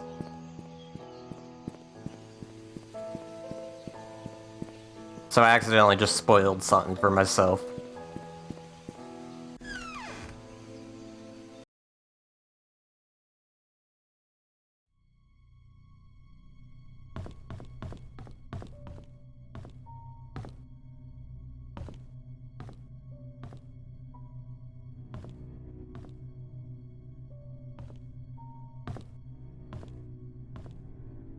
I just need to find it.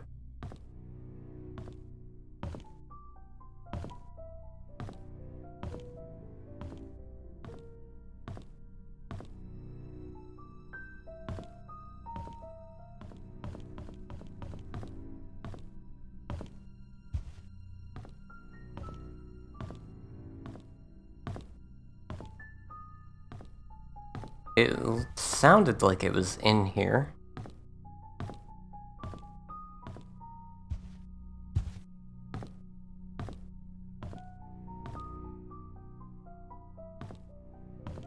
Okay, hold on.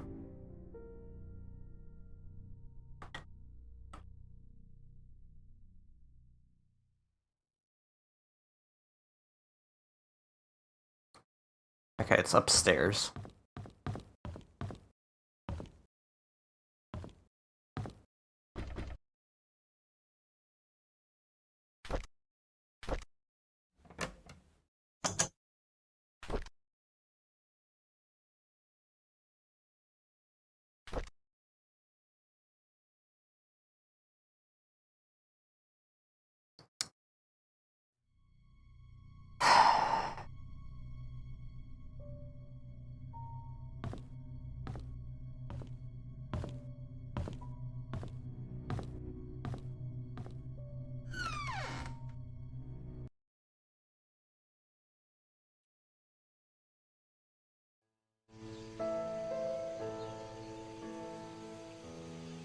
Where's the photo lab?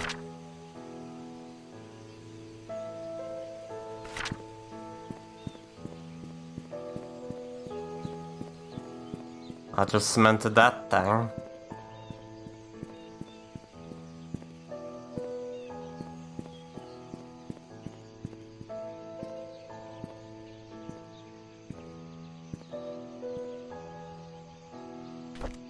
So, Bernard killed Scott. Where's... Okay, how do I unlock you?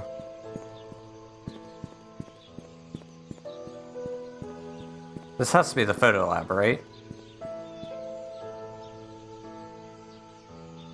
Oh no, it's not. The photo lab's on Walnut. Oh. Kinda obvious when you think about it.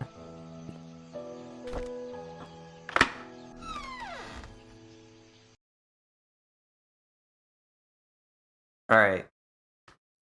So if we come here, we're gonna get the tools to get the time capsule. Ooh, I like this. Also, that's new music.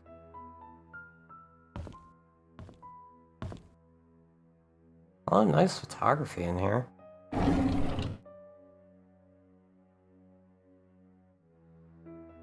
Detective Psyche is on the case. I just didn't want it to be Bernard. I wanted it all to be like nice and clean and all just one person. Then now, Bernard and his fucking jealousy.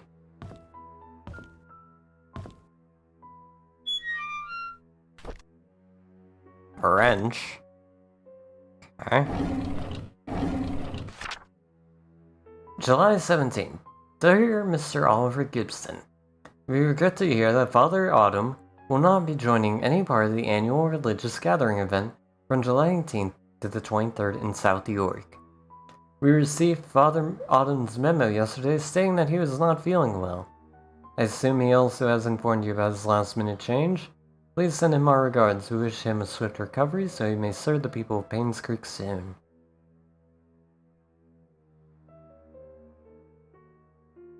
This would have been like a month after Vivian's death.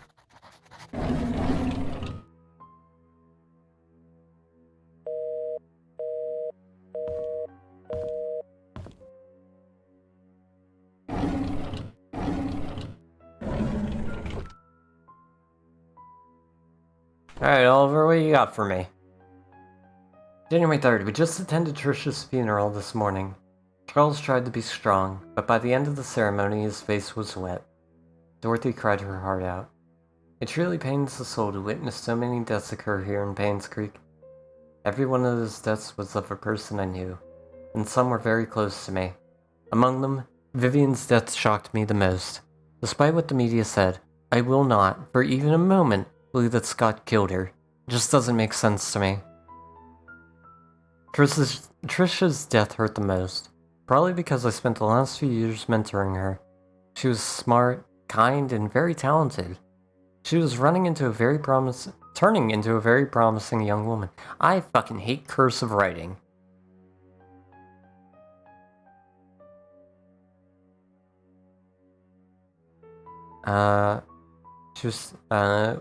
With her passing, Charles has lost all his family members.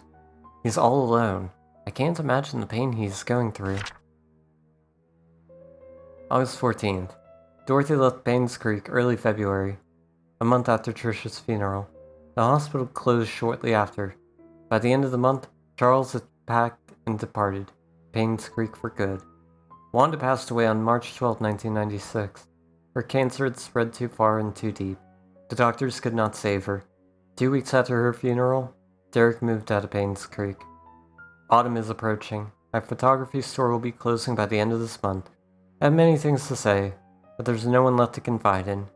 Anyways, I've been thinking about retiring for quite a while now.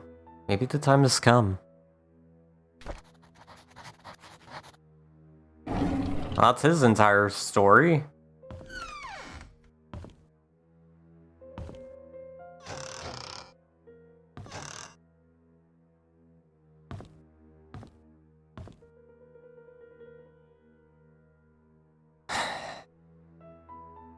Here's something I'm wondering now. Is Bernard dead? There's no way to unlock that door. There's no way to unlock that. Alright, we've got everything we came for here.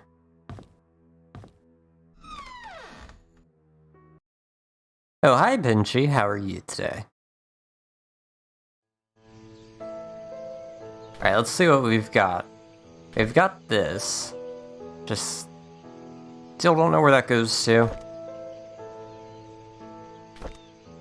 Titan, listen, that's what's... Drain covers.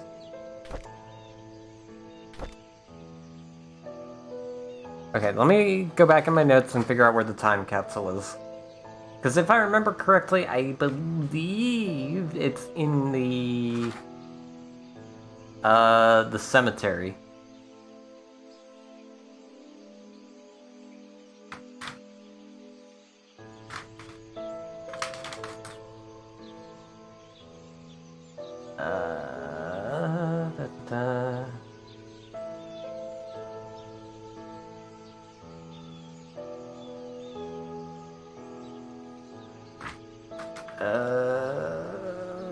There's so much stuff I have written down.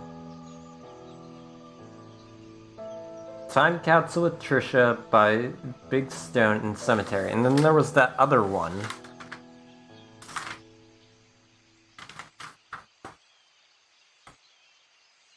Alright, so that will help us figure out some things. If Bernard killed Scott, you bet Father Autumn would get him. That's what I'm curious about. Excited for community night? Yeah, Mitchie's doing Tribes of Midgard and Haunt Chaser tonight, if I remember correctly. And then Psyche will be doing Amazon shopping for manly things in honor of Movember, which will be next week. Which, God, that's crazy.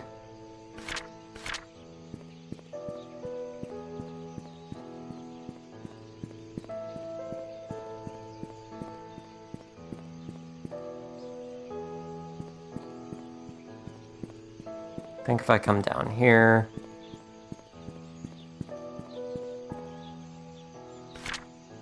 Yes, I want to be down here.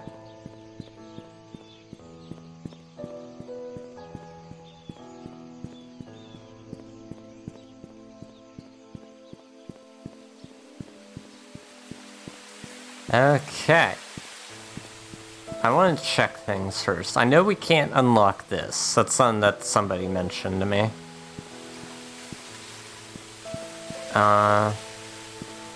So Andrew, Christopher, Raymond, Gary, that's Magdalene. That's the doctor, that's Wanda. Sarah, Trisha, Vivian, Ian, Susie, Pamela, Jonathan, Victoria, Scott, Marissa, Jesse, Philip, Calvin, and then that's Sophia's. So Bernard isn't dead.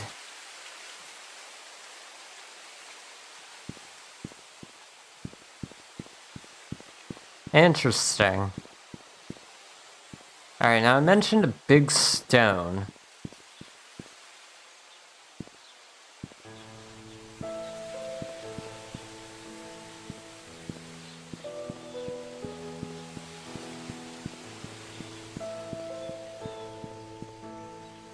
So much empty space over here.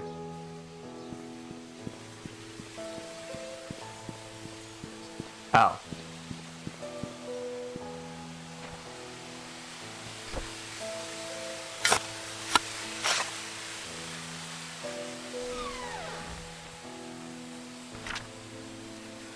Aww.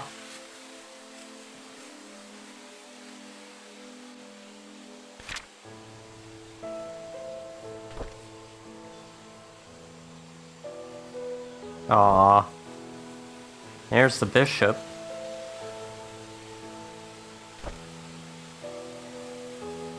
Bishop is 9.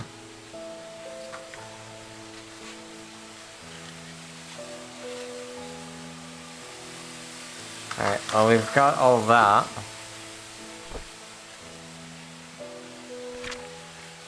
Secret of Painscreek. Hidden room in study. Underground secret passage. Secret room above father's room. Future Detective Scott.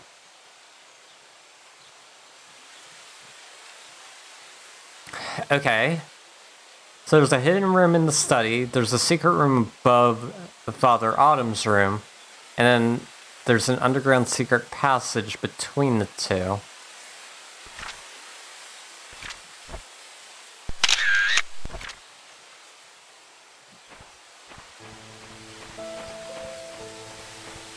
We also can now get into the study desk.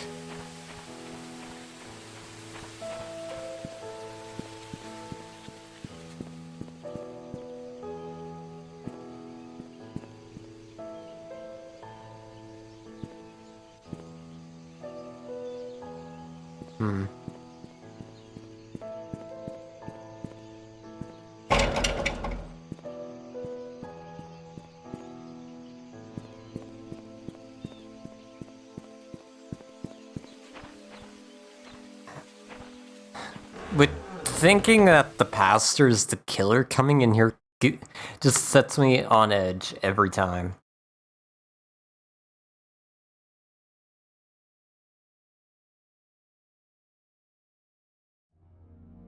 Like, I do not like being in here.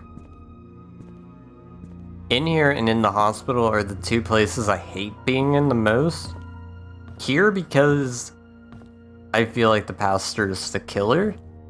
In the hospital because, well, he turned the lights out on us.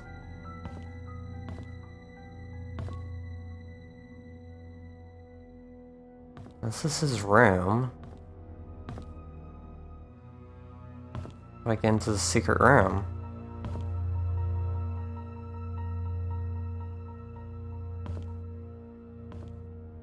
Is there anything that looks off?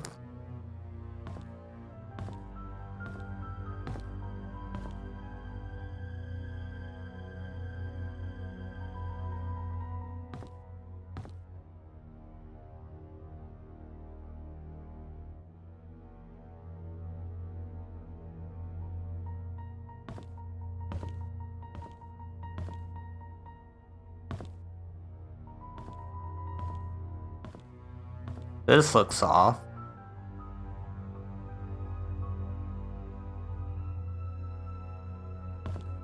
I don't see anything.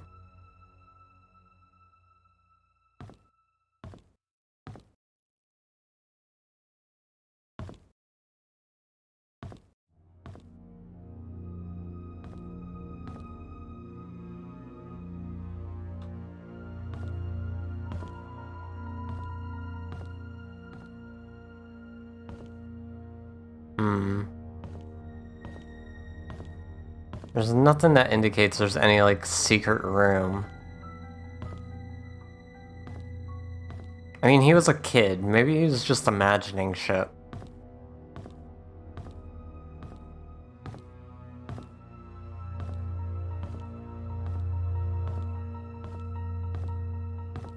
We'll probably figure it out later.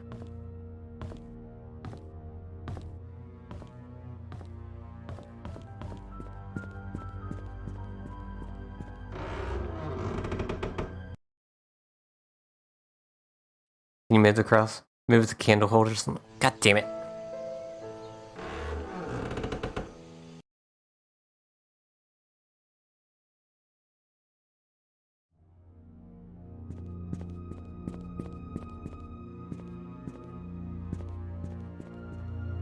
Oh, it'll lag. This game does that occasionally, which is a little bit annoying, but it's not anything that, like, ruins the experience for me.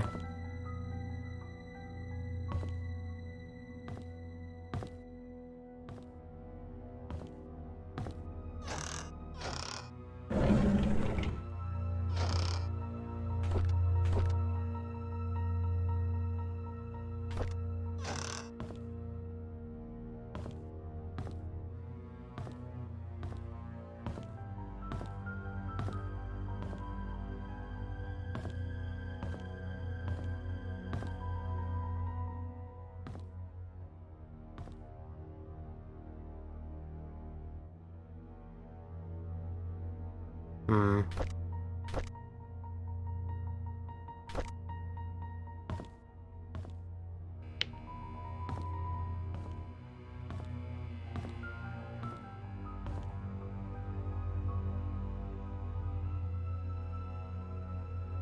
Yeah, I've got nothing.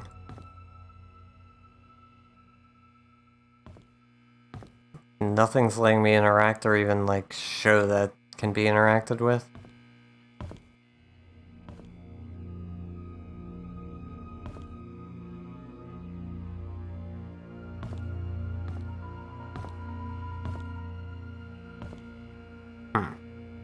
You know what, let me check something. Let me see.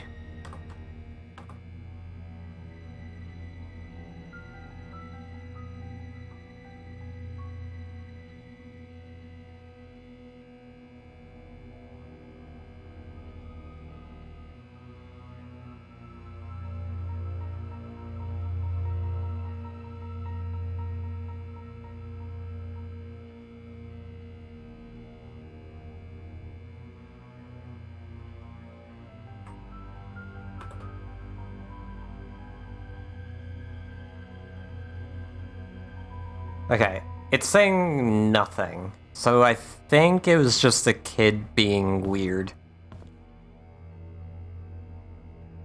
Hellgate is Helmut Town, we say hello.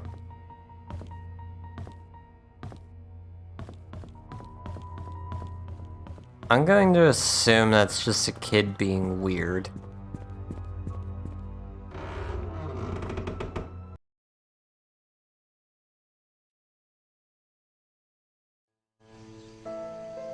Okay, I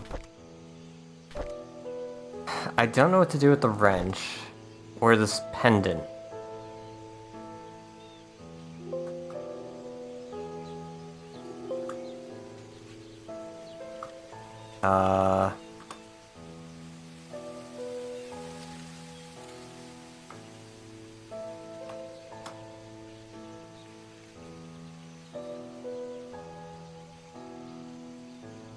Oh wait, we already used the pendant. Never mind, I'm dumb.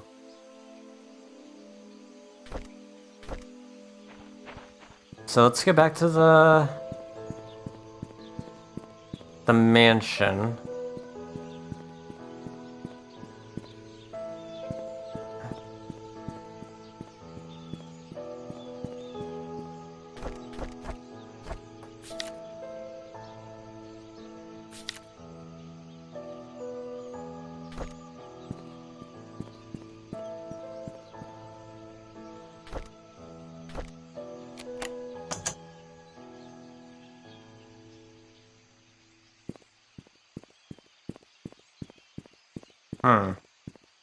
How many of those are hiding around?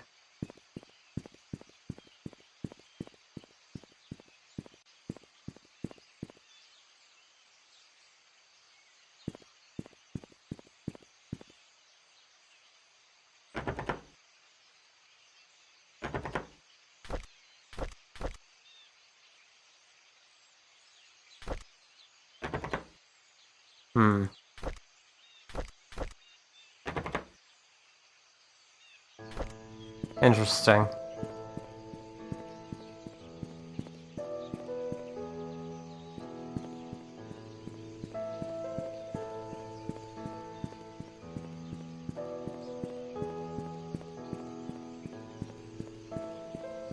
He says hi. Yay! We enjoy having Hellgate here.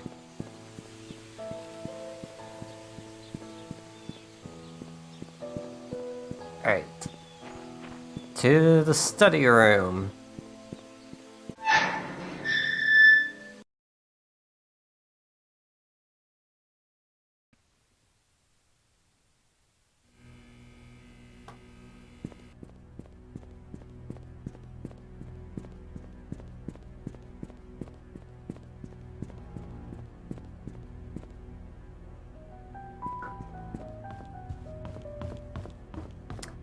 I just saw something.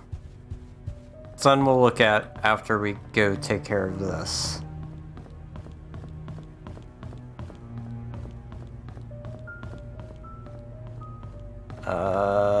Where is the study room? I don't remember. I think it's on the opposite side of the mansion.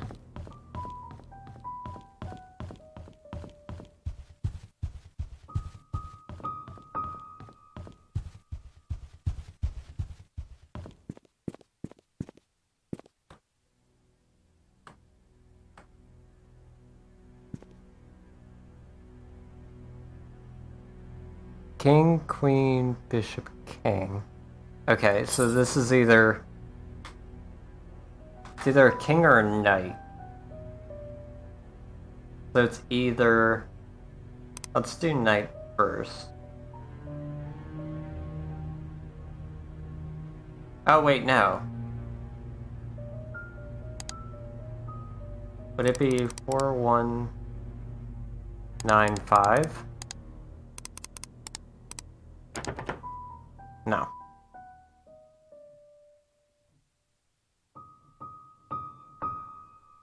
So then it's 9145?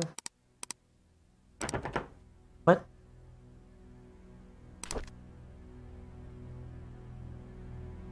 Did I mix up the queen and the king?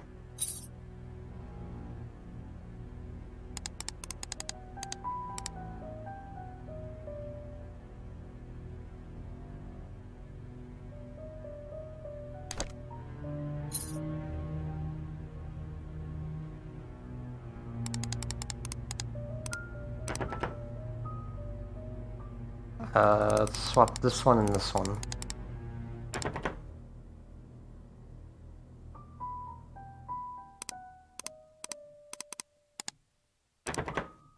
Am I stupid?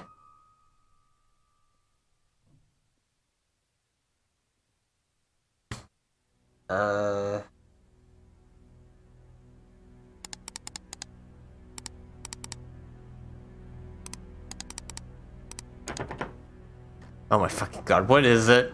Because I think I wrote this down wrong.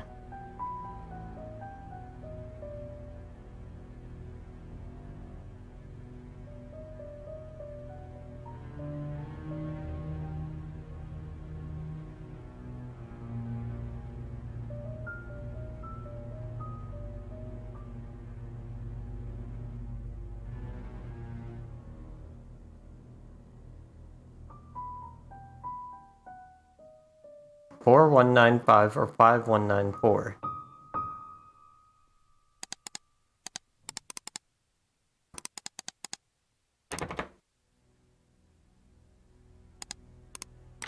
There we go.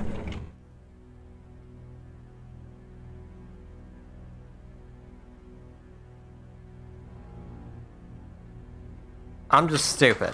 Got it. I wrote them down right, I'm just dumb. Beckard's Investigation Services. July 17th, so this would have been after Vivian died. To Charles Roberts, upon your request, we investigated Andrew Reed and Henry Johnson's deaths. Due to confidentiality agreements with our sources, we are unable to reveal the true nature of their deaths. Suffice to say, both of them did not die of said accidents, so we dug deeper. We found out that Andrew and Henry were both related to the disappearance of Sophia Miller and the death of Magdalene Roberts 20 years ago. What really happened to Sophia we do not know as of now. However, some evidence was brought to light regarding Magdalene Roberts' death. We talked to a retired nurse who used to work at the Painscreek Community Hospital. Dun dun dun!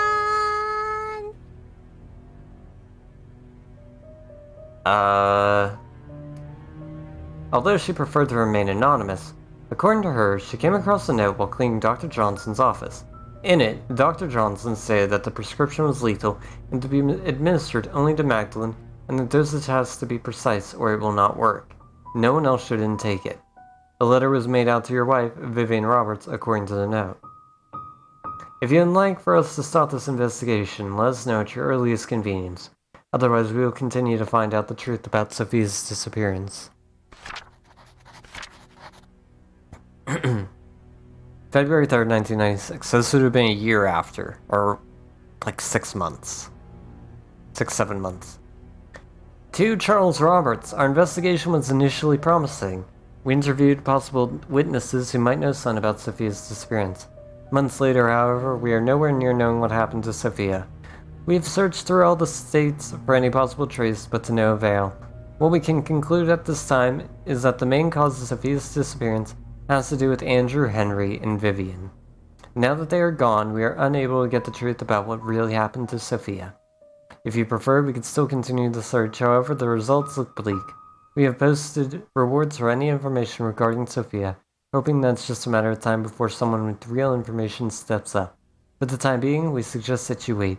Should anything emerge, you will be the first to know. Sincerely, Jason Beckard.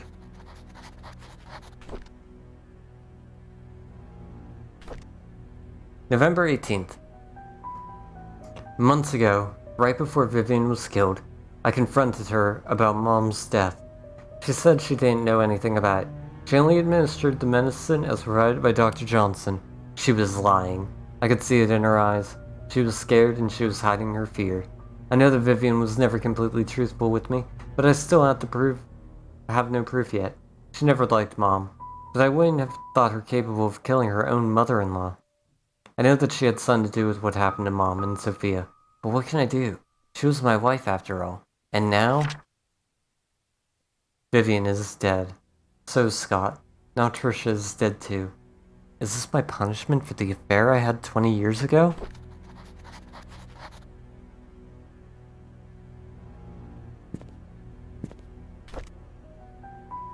Okay.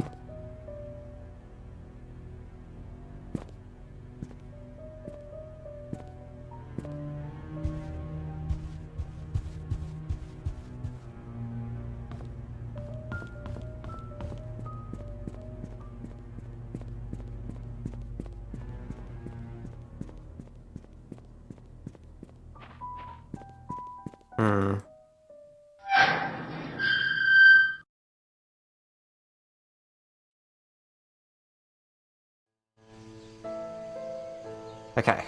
We're back to having nothing. Let me figure out where this wrench goes.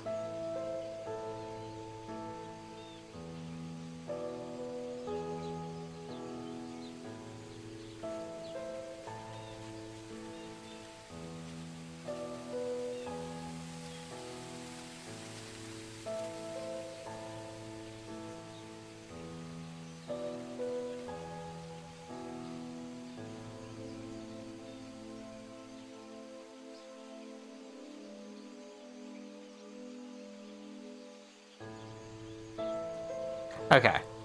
So apparently... Stephen Moss...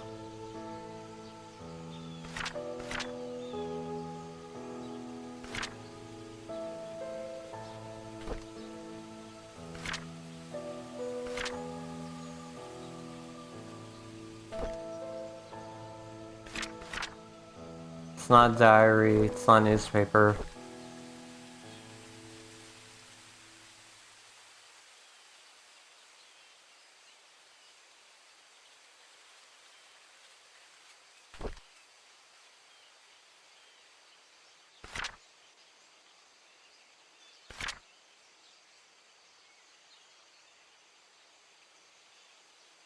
Apparently at some point he mentioned hiding something.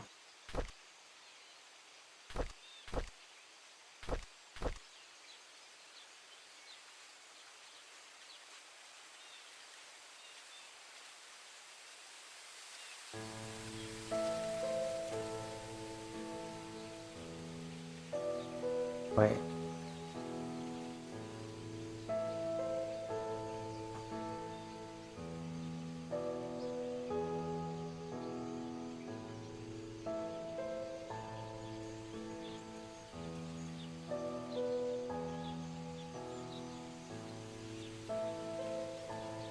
Oh, I shouldn't be able to do that yet. I'm getting ahead of myself. So I should go to where I was thinking. Okay. I'm just dumb and forgot what I was going to do. But I'm on the right path. Which is good.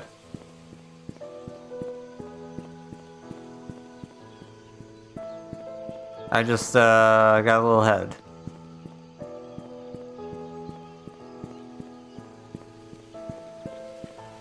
It's the wrong way.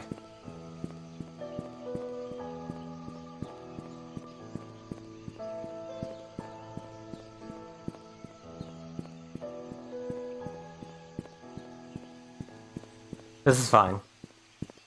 Technically cheated a little bit there, but it's fine. We already know who the killer is, what the motive is, and the weapon. At this point, we're just trying to figure out the rest of this shit. Which I think we should be getting close to having everything.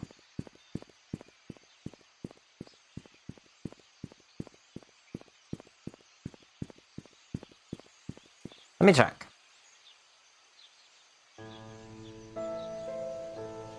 We're at 20 out of 33 achievements. Most of these are for getting all the diaries from somebody. We're still missing Andrew Reed, Derek, Father Autumn, not the paranormal investigator, the private investigator, and that's it. So we're missing 4 people's stories.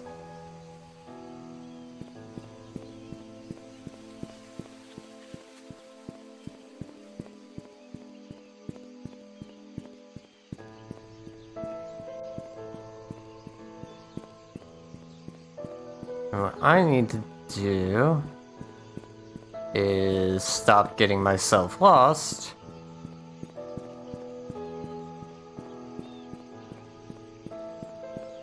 And go the correct way.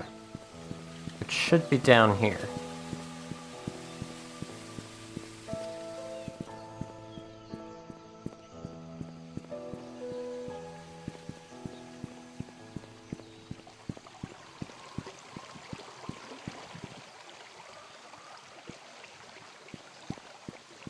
You're always lost? Fair.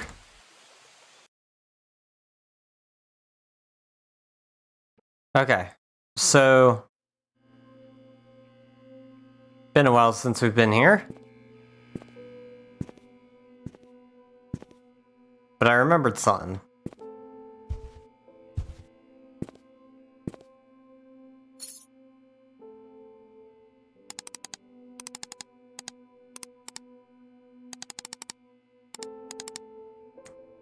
In that briefcase, there was something about a file. And it had that code on it. Car key.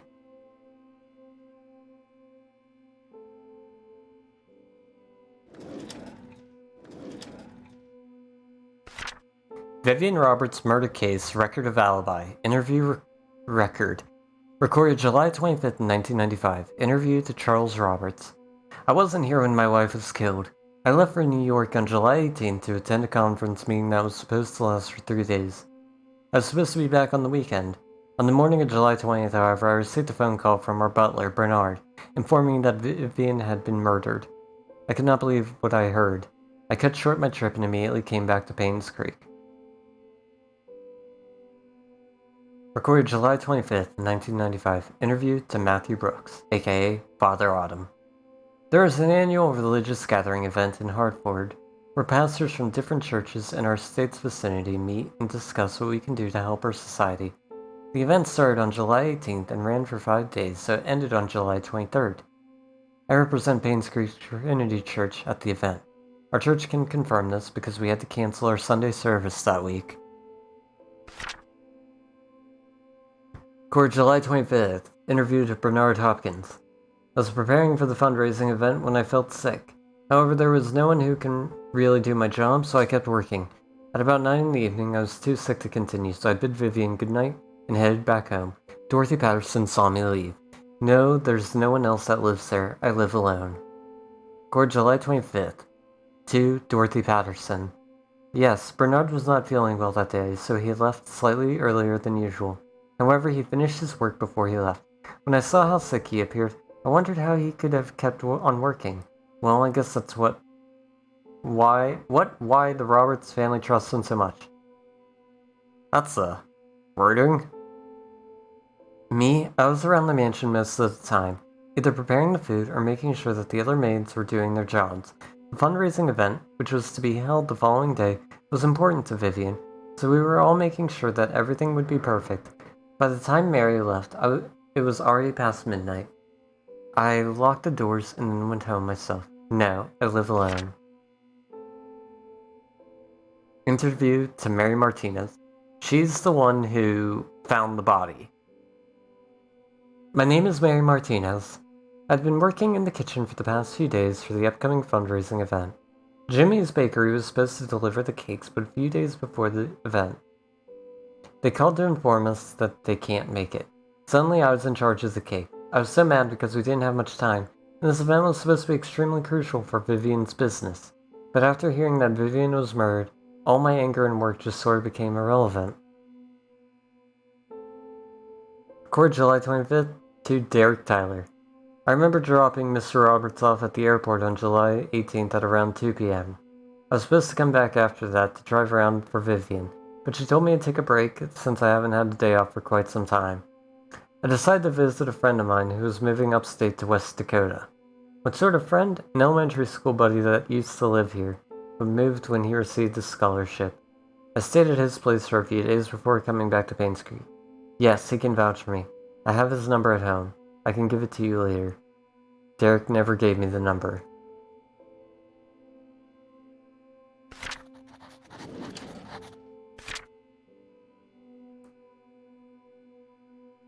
To Sheriff Howard.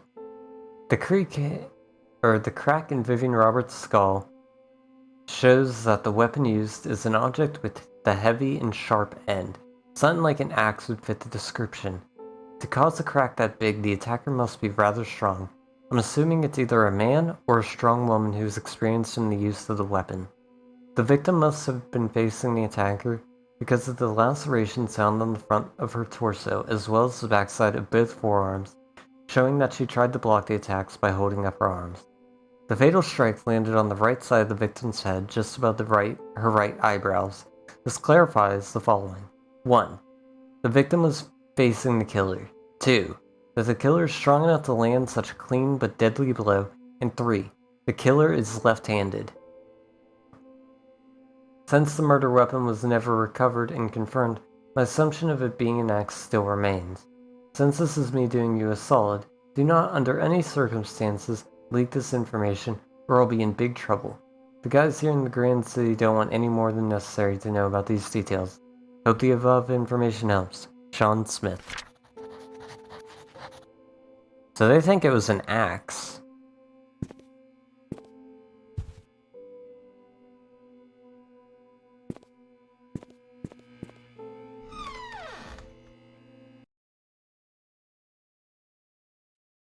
What is this? What is going on?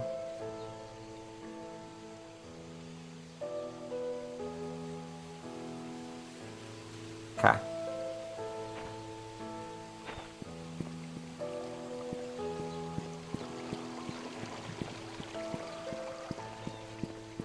So, the key we got is clearly for a car. And it's one of two that I can think of. It's either this one.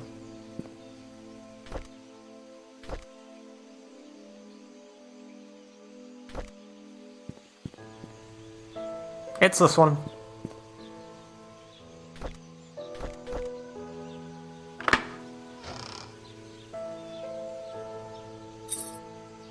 A lockbox.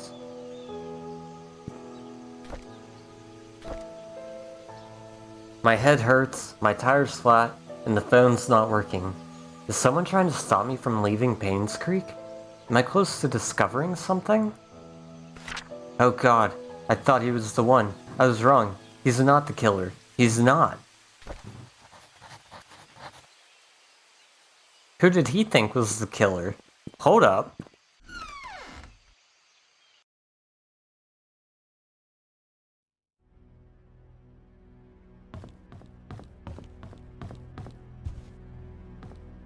Also, that just 100% confirms that whoever it is still here. He's on to me, and I had to hide the key in one of the drains by the roadside. You will never find. Oh, motherfucker, Sucky was right. There's a goddamn button on the thing.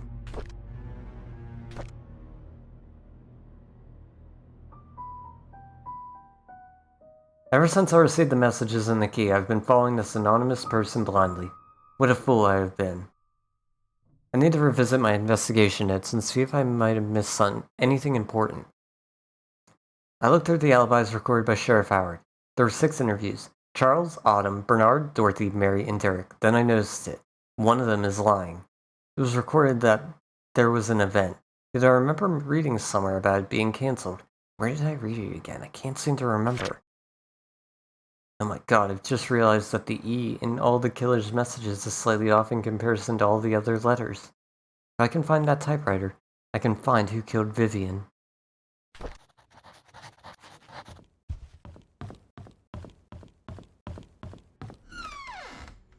So there actually is a secret room.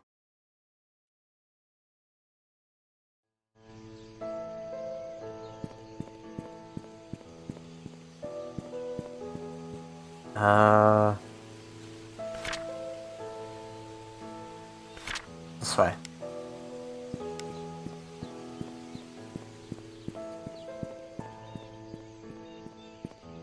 So that's all of Stephen Moss's story.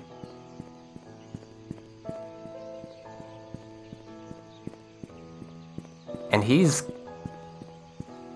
has to be dead, but where did his body go?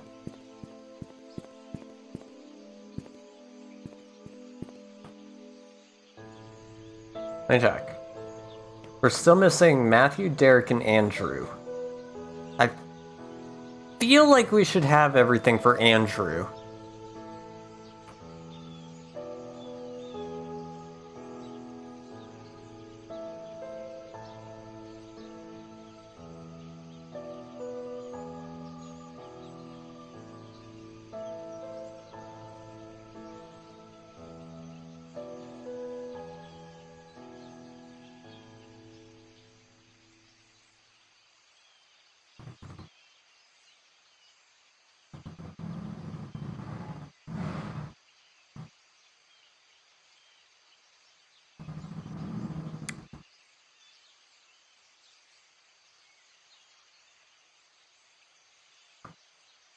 Okay, I just learned something.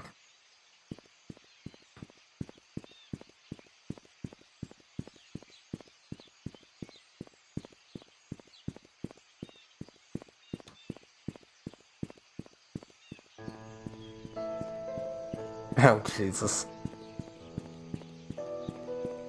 Okay, there's still a good amount of stuff that we're missing here. I've heard that the drain is around here. Fucking where?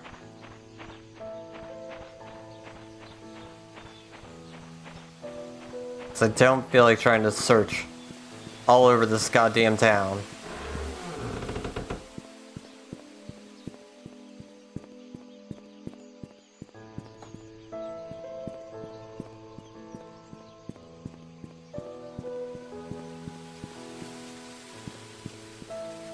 Okay, let me check something.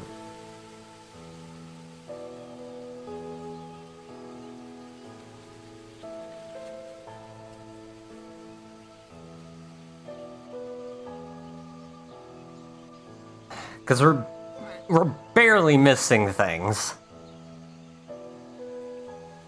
And I feel like these are things that I should have.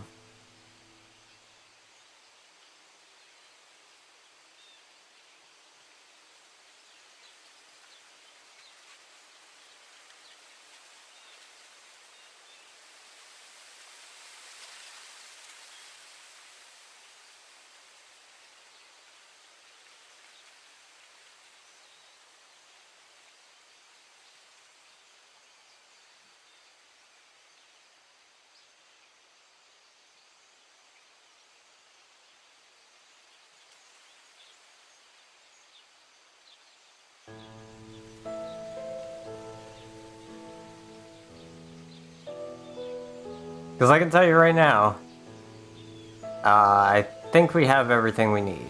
So let me just go through what I'm missing here.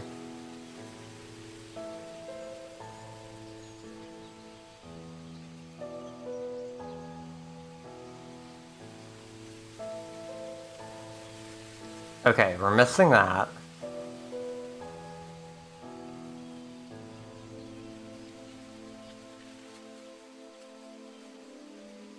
Yeah, I know one thing that we're missing. We're missing... that. Okay. Let me write these down.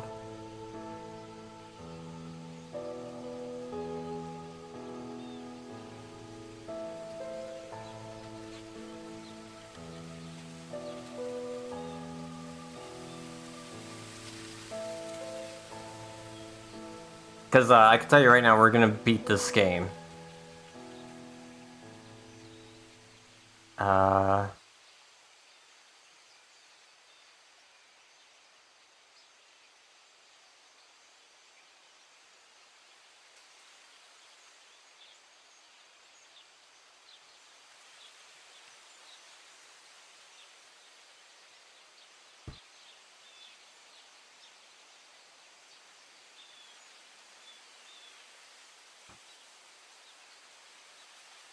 We got all that. We got... okay.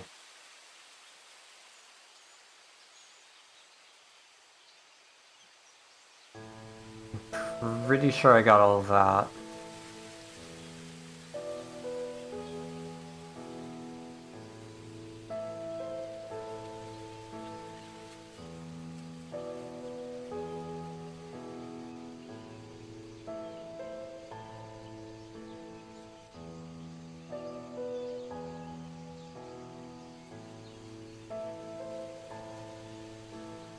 Wait, what?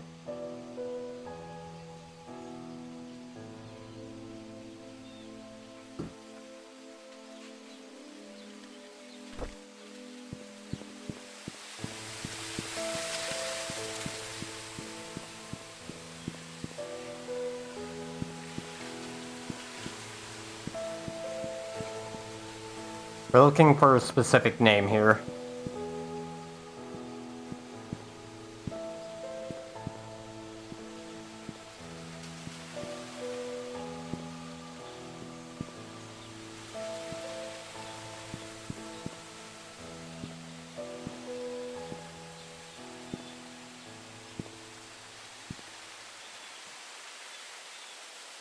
Where's that at?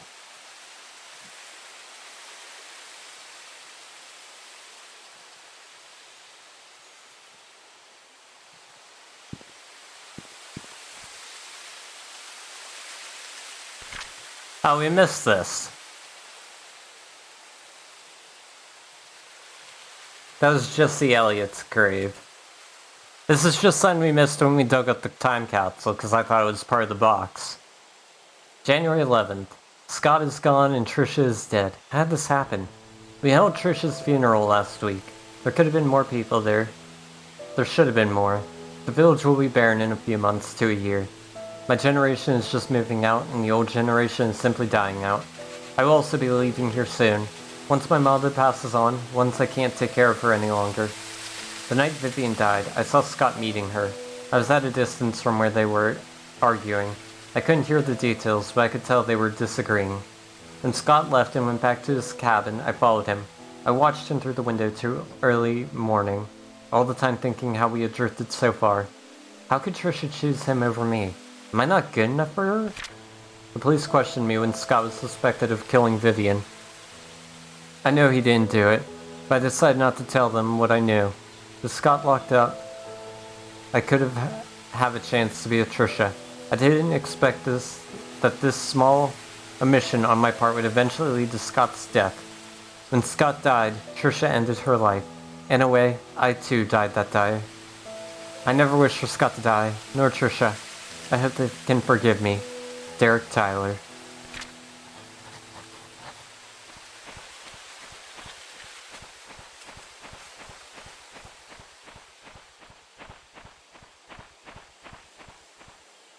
Wow, that donkey face. Okay then. Yeah, that jackass. Okay, we missed something in here. And then we've missed 2 other diaries that I can quickly, like, note that I've missed.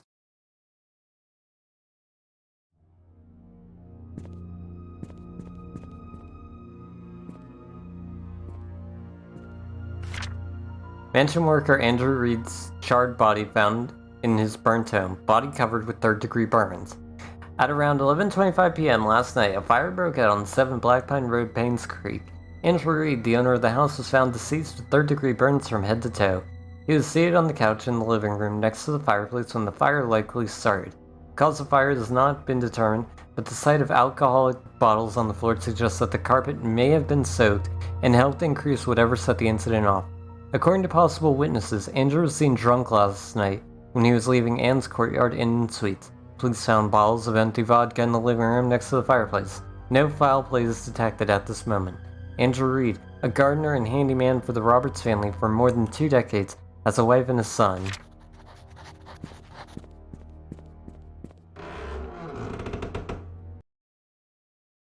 I don't like this music. Yeah, well, that's the music that it's always been.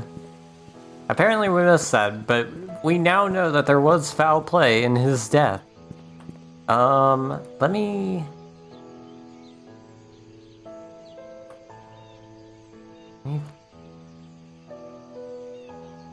open this up again.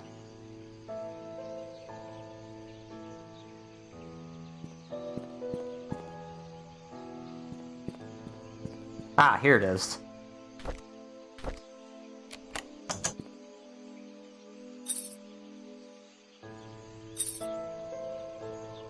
Okay, now we need to go to Derek's house and Andrew's house. Derek is 43 Silver Lake, which is the road that we're on.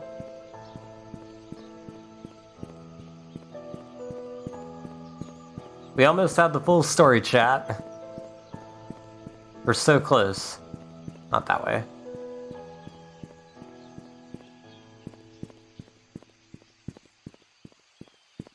Not that way.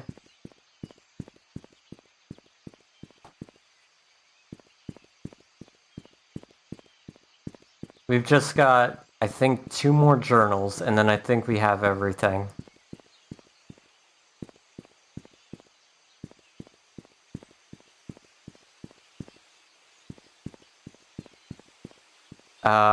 Right. I'm dumb. Hers is down this way. Or no, that's Dorothy's I'm thinking of. This is hers.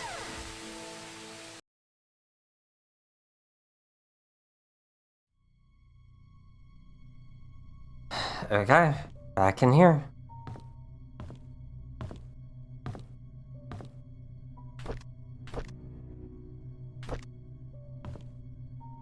Not that one.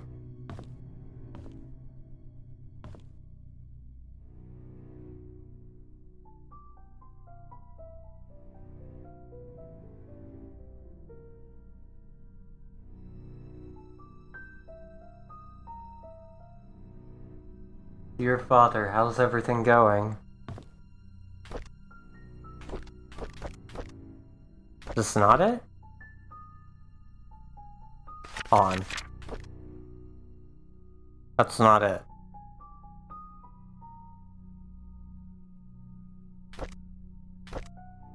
Check the E. The E seems fine.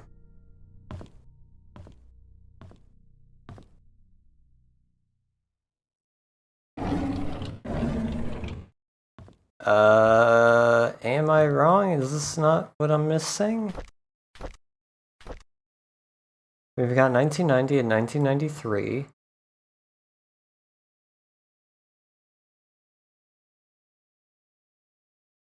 In the bottom drawer of the cabinet right next to the door. Oh.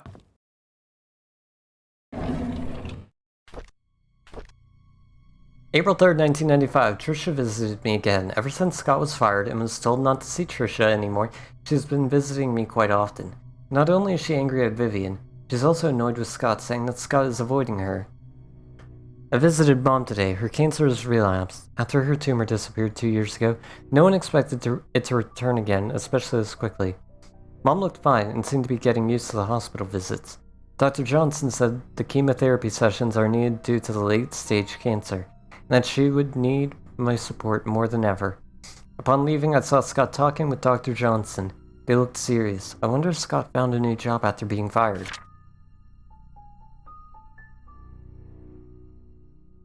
It's almost psyche time? It is almost psyche time. I mean, if she wants to wait, I mean, we're very close. Dr. Johnson's body was found near Cherry Creek Lake today. Police came and interviewed Vivian. Apparently she was seen with Dr. Johnson a lot. Vivian was heard with her, voice raised at the police during the interview. Trisha got frightened and locked herself in her room. I don't know what is going on. The police came to my house to interview me again about the death of Dr. Johnson. I'm so tired of all that has happened recently. Scott came back with Father Autumn today. Their lawyer came too. Reporters were waiting at the church asking why they would allow a killer back to Painscreek. Trisha came back from the hospital and was desperate to see Scott. When Charles and Bernard stopped her, she broke down in tears. What can I do?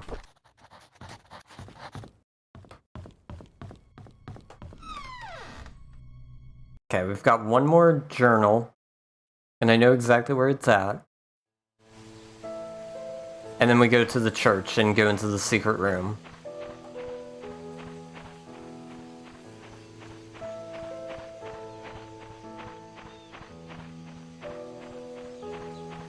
I got disoriented.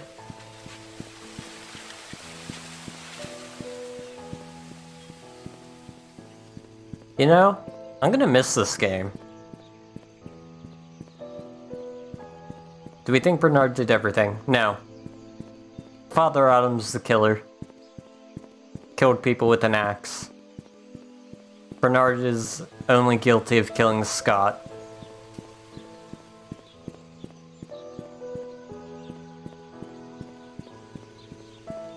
Like, we have absolute confirmation of all of that.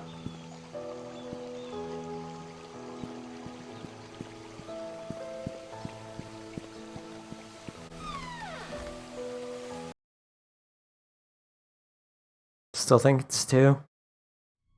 I mean, we have confirmation on it, so... like, we have everything confirmed at this point.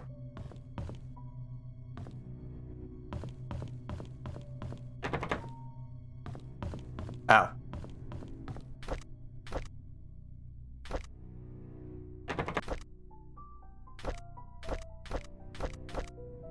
No? Guess I just can't get in there?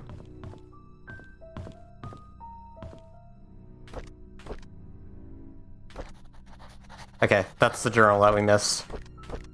Hate to admit, but Scott is a good kid. He's hardworking, takes care of me when I'm drunk, and he's a man of his word. I'm starting to like him. Did I see her again? How can that be? Why doesn't the medication work anymore? Did he give me cheap pills? Can't be. He's as guilty as I am. We're all in it together. You can't abandon me. They cannot abandon me. Ever since Scott asked me about her, I've started to see Sophia again. Why do you have to mention her? I need more pills. I think I'm going crazy. Oh Lord, I know I am a sinner. I realize it now. That's why I'm going crazy. I know that nothing I do will bring her back. I pray that our sins do not pass down to our children. Please forgive us for what we have done.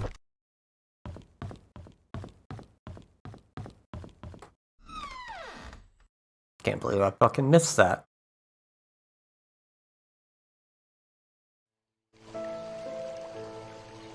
Yeah. Oh, there she is!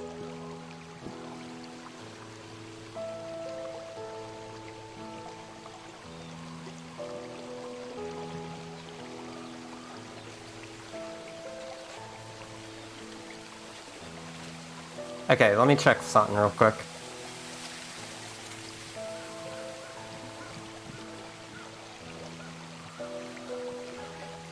Okay. I believe we have everything. We just need to run to the church.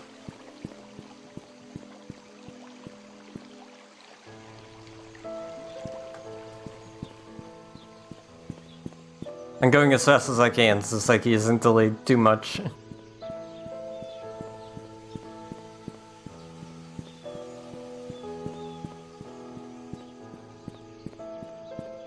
You gotta go, dang it. Ugh. It's fine. You'll just have to, you know, watch the very end of the VOD.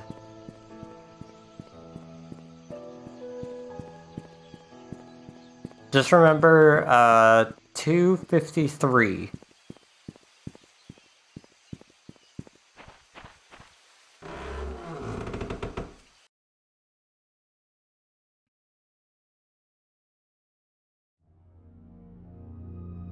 Here, somebody write that down or DM her. 254. That way she can come back to this point in time.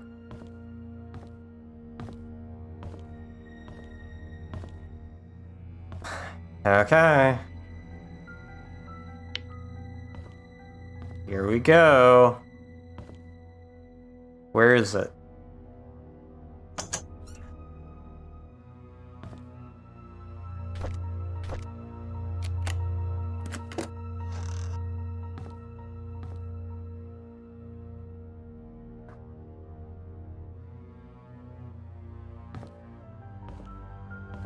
I don't like us.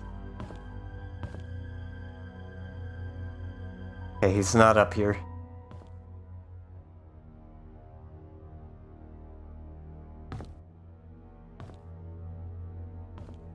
Now here's what I know.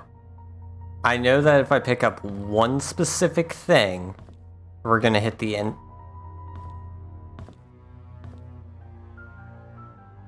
I want to replay this game now and see if when we first walk in here, if he was looking down at us.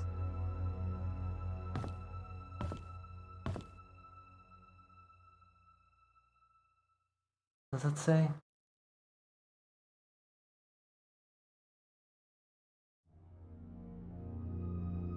Look at how the E's are all, like, raised.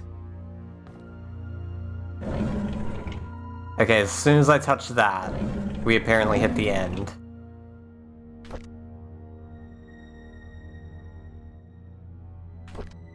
Okay, so it was an axe.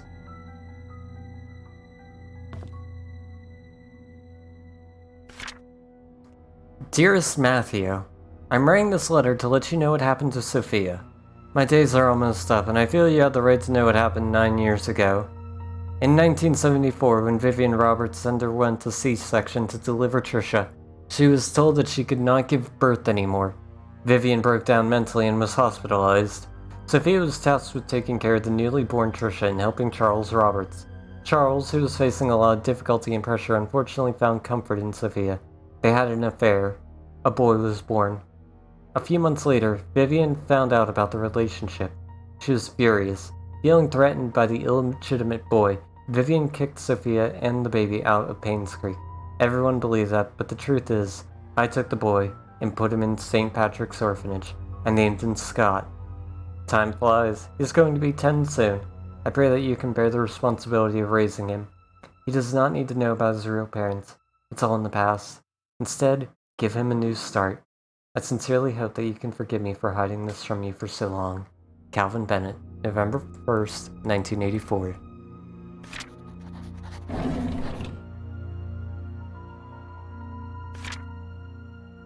April 12th, 1975. Dear Matthew, it's been more than 2 years since I started work at the mansion. I like this place a lot. The people here are nice to me. Thank you for your letter. Although I cannot be there with you for your missionary work, I will pray for your success. You were always the noble one. Do you remember the wishes we made when we were at the orphanage? Yours was to help the unfortunate. Mine was not to be poor. Well, I did not expect opportunity to knock so soon. Maybe heaven is helping me. With all that has happened these past few months, my wish might just come true. I'd love to tell you more about it, but it can wait until you're back. Things might be different by then. I hope it will be for the better. Love always, Sophia Miller.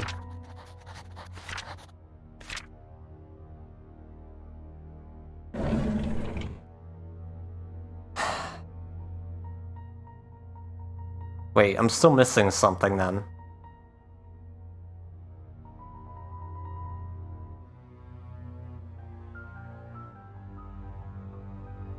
I'm missing a diary from Father Matthew. I'm missing a letter.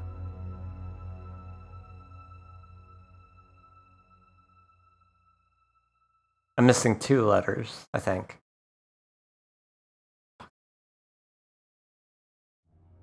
I don't want to pick this up until I get those.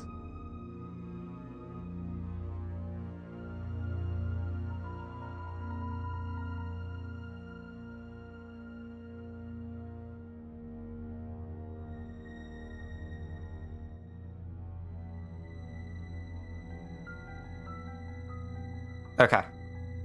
I'm gonna go for the 100%. We're not gonna touch that yet.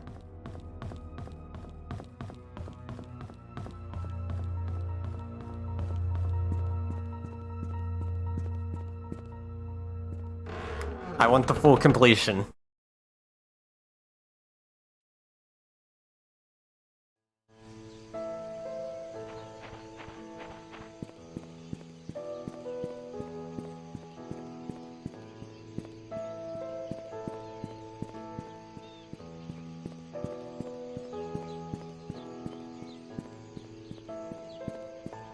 We're gonna rush through this as best as we can.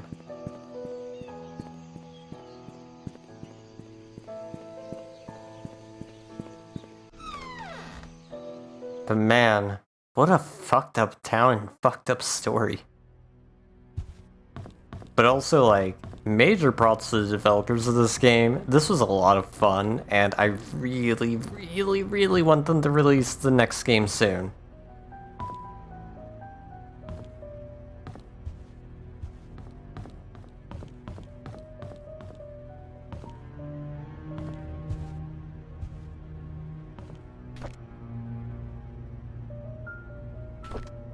Okay, so that was one achievement, just picking up that hat.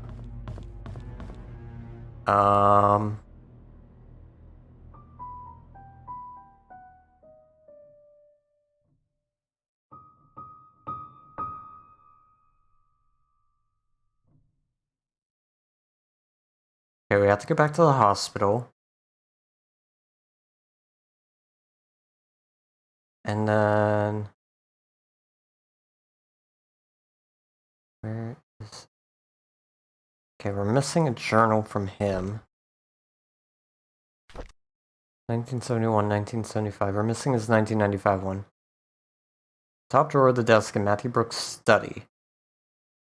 Okay, so we gotta go back to the hospital, and we gotta go to his study.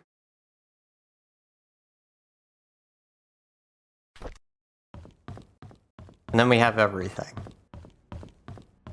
At least I believe we have everything.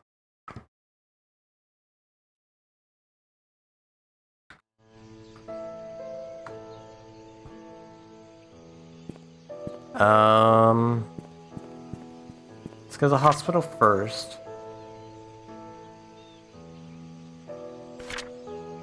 It's up this way.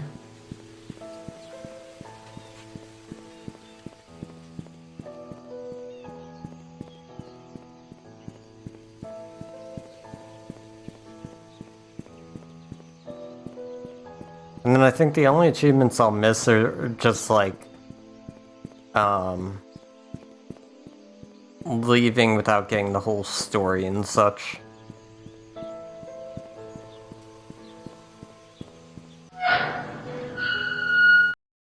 Which I can do those off stream, because I don't think those are really gonna impact much.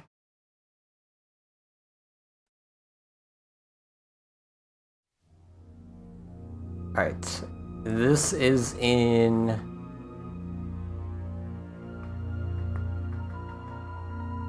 room 205.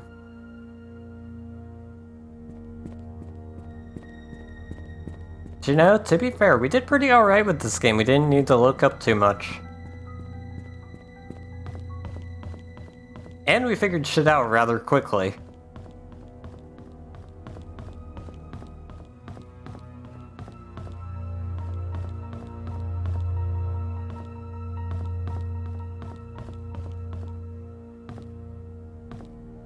Where's room 205? Is this 205? 205. Apparently it's in the corner. There it is. These last few months gave me time to reflect for quite some time. When one comes to the understanding that soon my body will be no more and I will return to the earth, the question arises of the purpose we fragile beings have in this life. How my soul yearns for those joyful moments with loved ones when I was ignorant of such incomprehensible matters, and now I sit here just waiting for death, knowing that I will never have a second chance. If only I could express what I feel to my wife, kids, people I once called friends, maybe I can feel comfort. My body may be old to travel, but at least I can send something to them. A nurse has helped me prepare a package to send. I'll see to it personally that it gets dropped off once my body feels better. The last effort of a sick old man. Harold S. Mason.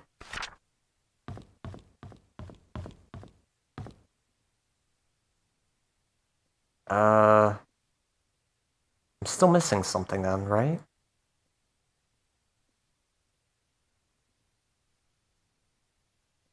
I'm missing a letter.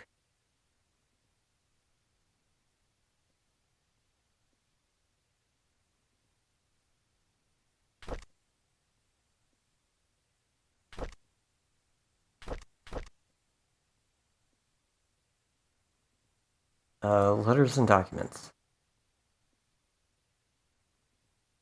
Records investigation number 1 and 2. We've got those. Calvin's confession. We got that. Charles's will. Coroner public report. Got it. Coroner's undisclosed report. Got it. Derek confession we got. Derek's psychiatric report.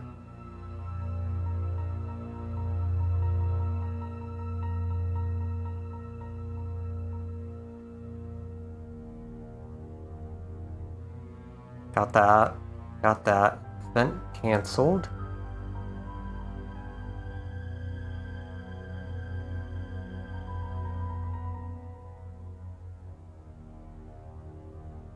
Got it.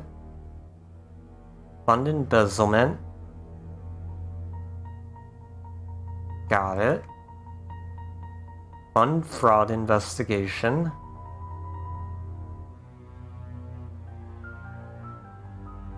Got it. Henry's advice for Vivian. Got it. Henry's reply to Charles. Got it. Hiring PI Steve Moss. Got it. J&L appreciation letter. Got it. Letter to Daniel. Got it. Magdalene visits Charles. Got it. Mansion's worker list.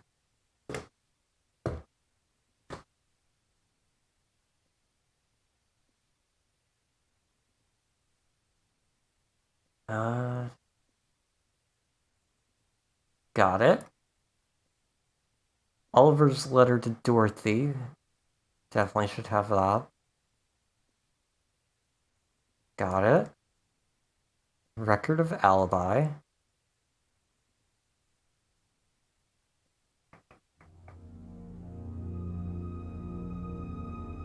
Got it. Scott's letter to Trisha.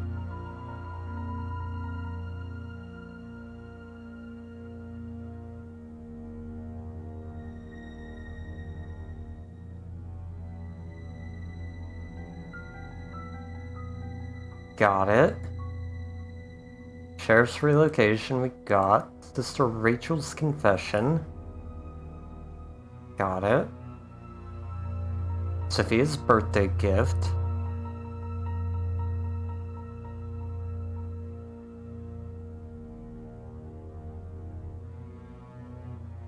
I think that's what we're missing. Well, that's annoying. Yeah, I'm going through all these now.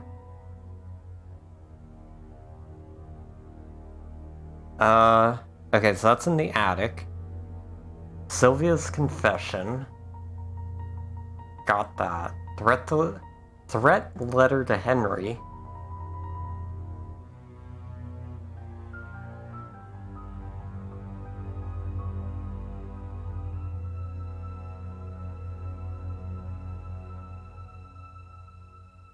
We're missing that.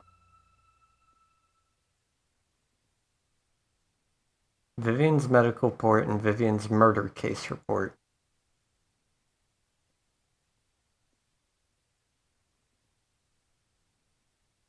Okay, so we're missing the threat letter and her birthday gift.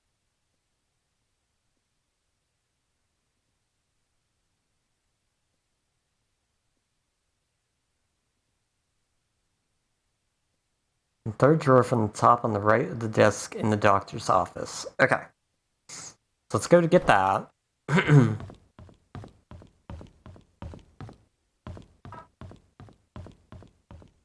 then I'll look up how to solve the, where her birthday gift was. Because there was no writing on any of the things.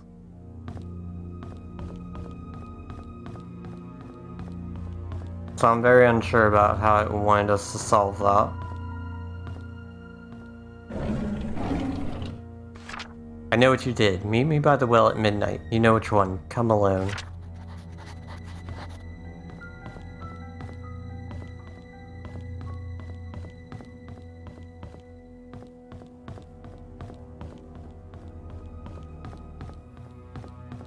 How do I get out of here?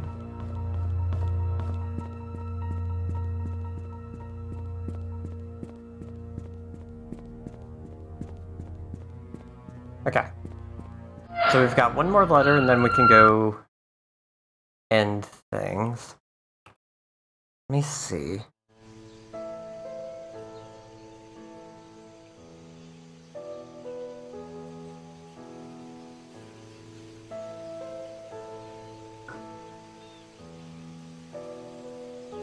Sophia's hidden gift. Access requires knowledge of where the gift is hidden plus 4-digit code to unlock it. Okay. Sophia's favorite 3 places were Anne's Courtyard Inn and Suites, the town's main bridge, and the post office.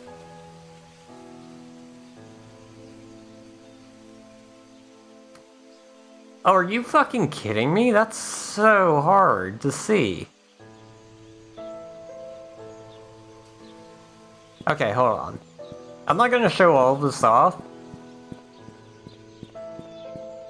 But, yeah, there is no way in hell I was gonna be able to figure this shit out.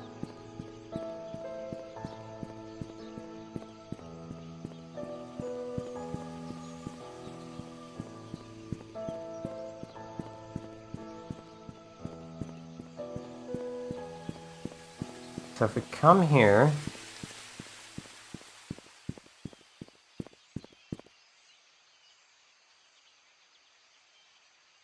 That is what we were looking for.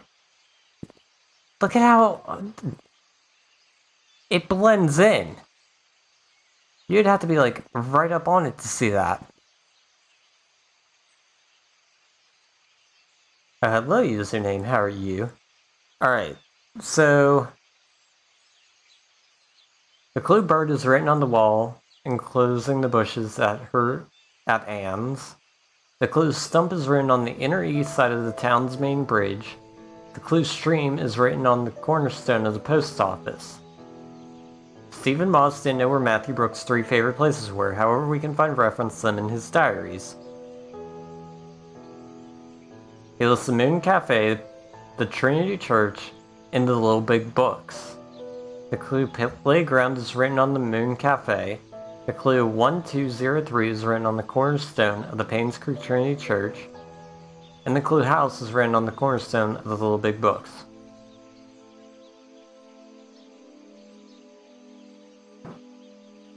Okay, so we go over this way.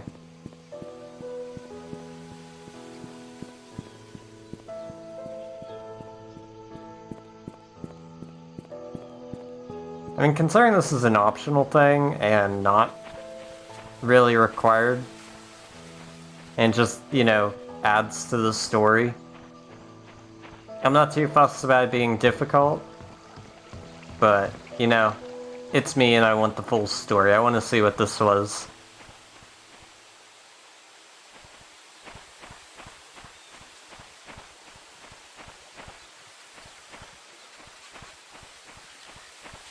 Should be around here somewhere.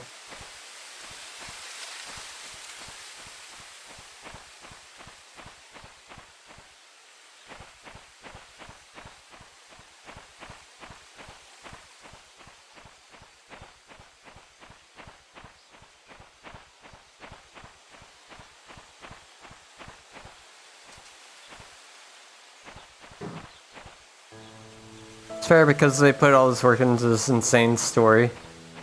So might as well know everything. Yeah, like, this game was really good.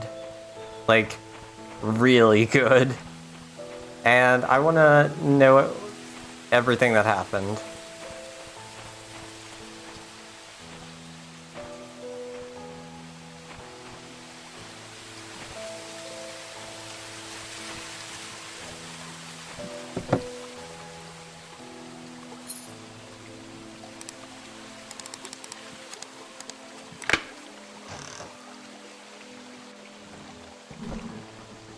Oh. Oh. Dear Sophia, it's been quite a while since I last wrote to you. I've been busy. I hope you're doing well. Father Calvin has been guiding me on how to be a man of God to grow my faith in the Lord and my compassion for people. When I see those that have no beds to sleep upon and no food to eat, my heart goes out to them. I wish I could do more. Father Calvin has been handing me more and more responsibilities. It seems like he might be retiring soon. He even gave me his favorite desk in the study room. I've changed its code to 0318, the day you first came to the orphanage. Painscreek has been very quiet recently. Nothing much goes on in this small town. Oliver is still Painscreek's event photographer. Charles and Vivian are running their businesses as usual. Trish is 7 now. She's really smart and loves to hang out with her dad. Dorothy is the same old Dorothy that we all love. Bernard's still a reliable butler. I don't think he'll ever be replaced. As for me, well, I'm still here, waiting for your return. Do you remember the church attic? Well, I spend most of my free time there now, doing wood carving. It helps me relax. Hey, I even got you pretty good at it. Sometimes I'll think of you, and how we spend our time together. I'm not sure if you ever realized how I felt towards you. Since you left, I keep writing these letters, but I never mailed them. And to be honest, it's because I don't have a clue where you may be staying right now. At the same time, writing to you has made me feel that we are still close to one another. Today marks the 6th year that you left Painscreek. I still don't know why you left. All I want to say is, take care. This will be my last letter. One day, I hope to see you again. Love always, Matthew. February 14th, 1982. Wait, I'm still missing a letter? Oh, here it is. Dear Sophia, please wait for my return. Love, Matthew. March 18th, 1975. Every moment I spent with you is like a beautiful dream come true. Happy birthday.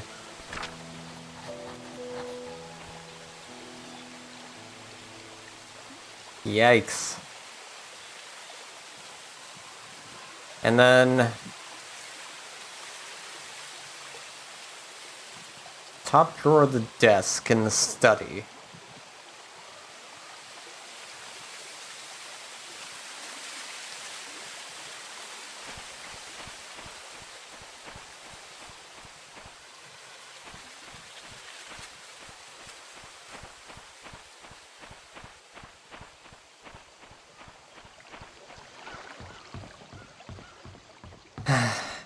We're almost done.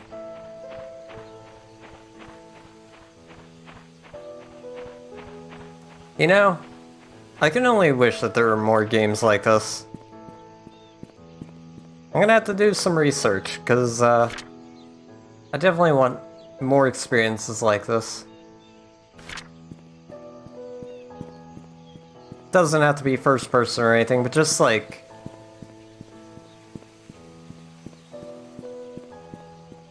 the not hand-holding, trying to figure stuff out. It was fun. It was a lot of fun. Yeah, I'm excited for when Scene Investigators comes out.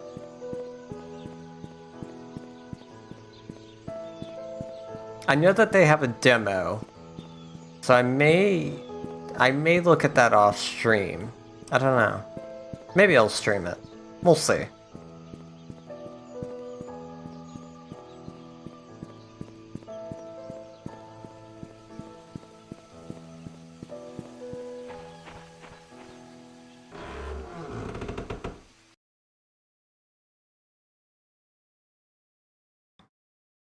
I don't know. I'll look up more, like, detective games. Because this was fun. I've really enjoyed my time with this game, and having to actually solve the murder case. I guess it's just, like, looking for games with deductive reasoning.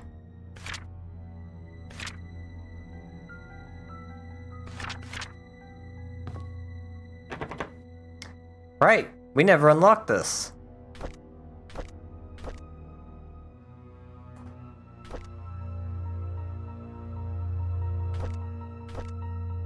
What did you say you changed it to?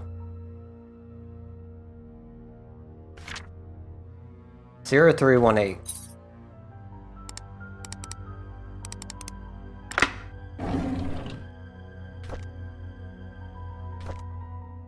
May 13th. I visited Scott today.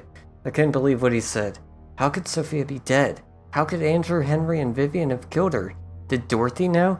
How about Wanda or Charles? Did they know? Why didn't anyone tell me? I visited Sophia's grave today. It was just a wooden cross that Scott made. There was no name on it. I placed some flowers in front of it. She always had a liking for flowers. We had mass today. Vivian and Henry were there. Andrew, as usual, didn't come. All I can think of whenever I look at them is whether they actually killed Sophia or not. As they praised the Lord throughout the sermon, I felt sick to the stomach. I couldn't bear to see their faces. What should I do now? I know I should forgive them, but it's so difficult. I'm dying inside. I wish I never visited Scott. I wish I never heard what he said. I wish I could just forget everything. June 6th. I need to talk to Andrew. I need him to confess. Question. Let me,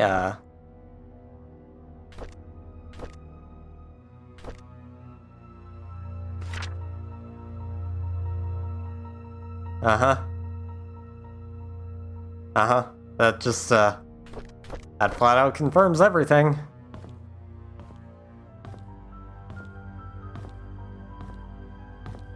So, with that,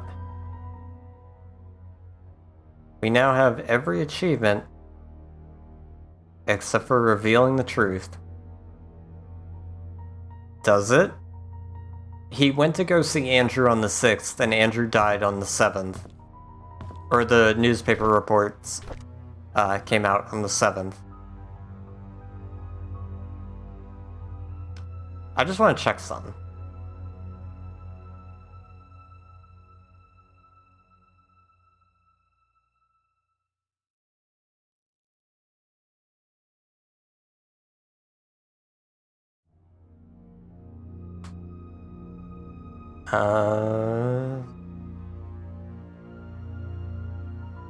I just need to check one last thing, chat.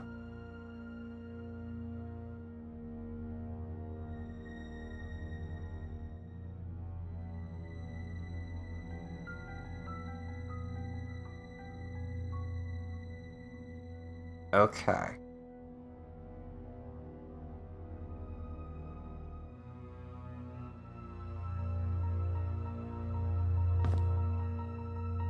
Here we go.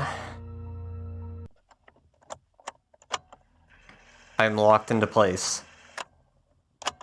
June 6th, 1995.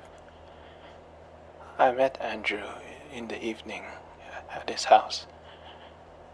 He was hallucinating when we met, saying that he's seen Sophia everywhere, that he's a sinner, and that he should die. But I didn't mean to kill him. My hands are still shaking. June 30th, 1995. Dr. Johnson came. He was surprised to see me. He tried to justify, saying it wasn't his fault, that he was only carrying the baby and had nothing to do with Sophia's death. When I revealed the truth about Magdalene, his face turned white. He didn't expect anyone to know the truth. He deserved to die. July 19, 1995. Just like the doctor, Vivian came alone. Instead of feeling guilty, she called Sophia a bitch who destroyed everything she had. I didn't feel any sign of remorse, feeling of guilt, or repentance from her at all. So I gave her time to express herself. And then I killed her.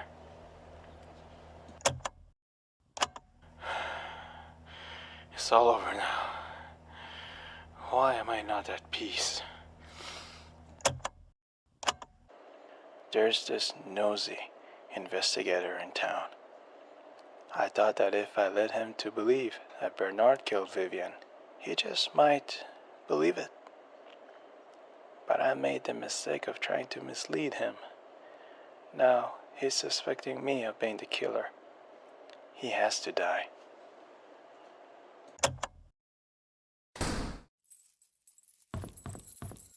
The fuck is that?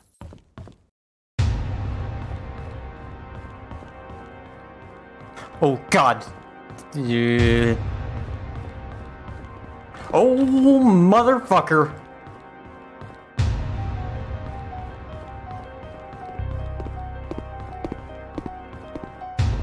Get me the fuck out of here.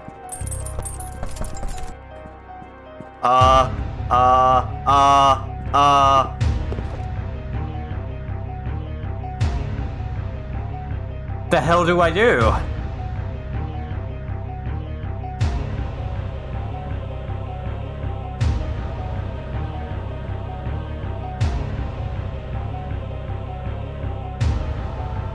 Follow Sophia?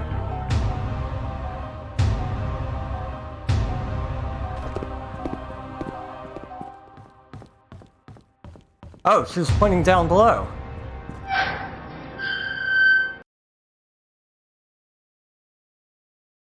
Welcome back, Nikki.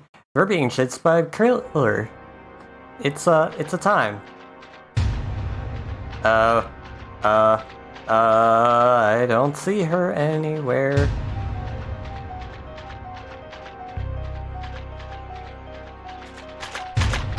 Ow, ow, ow, ow. Ow, fuck off!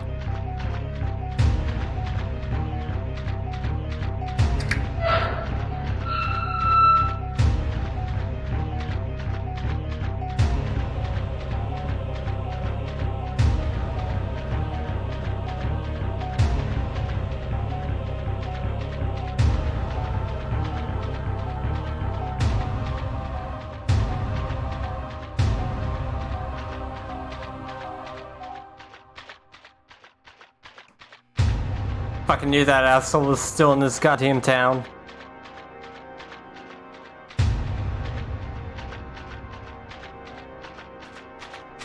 Oh, he's right behind me. Oh god, he's picking up speed. Oh, fuck.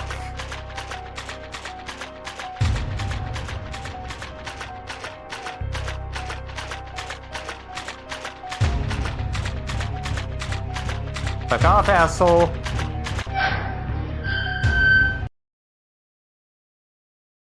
fuck did she lead me?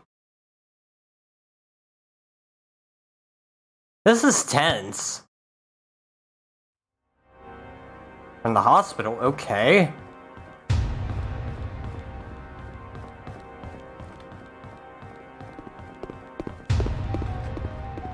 Go, go, go, go, go, go, go. I went the wrong fucking way.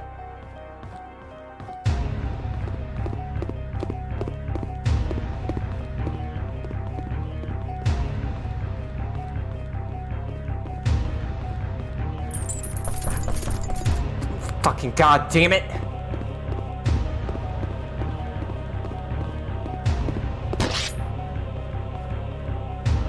The fuck did he lock everything?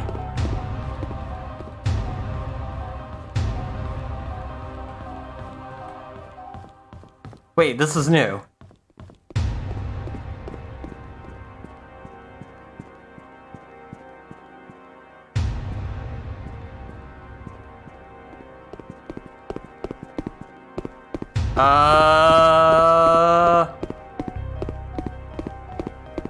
Ow. I didn't see her anywhere.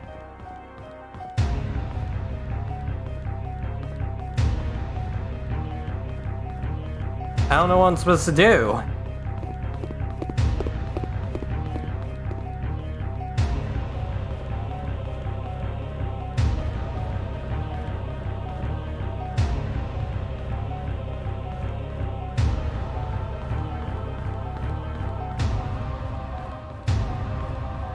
Now she's telling me to come up here.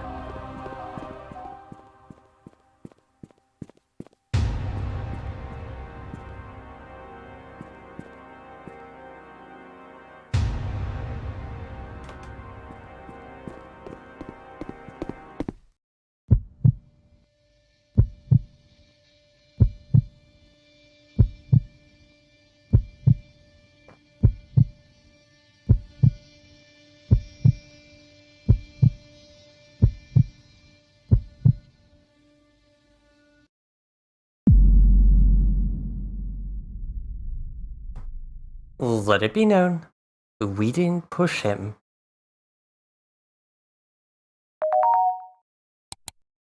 To Janet, I'm glad that you made it back safely and uncovered the truth about the Painscreek Killings. Good job. Your story will be on the front page of tomorrow's newspaper. Please submit the following information as well as a photo for your article as soon as possible. We never took a picture. Shit, I'm stupid. P.S. By the way, we found out who hired P.I. Stephen Moss. Who killed Vivian Roberts? Matthew Brooks. What was the murder weapon? An axe.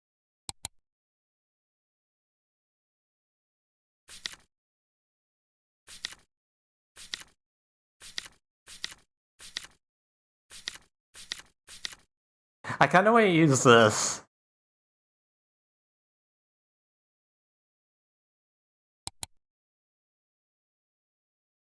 Because it was a secret.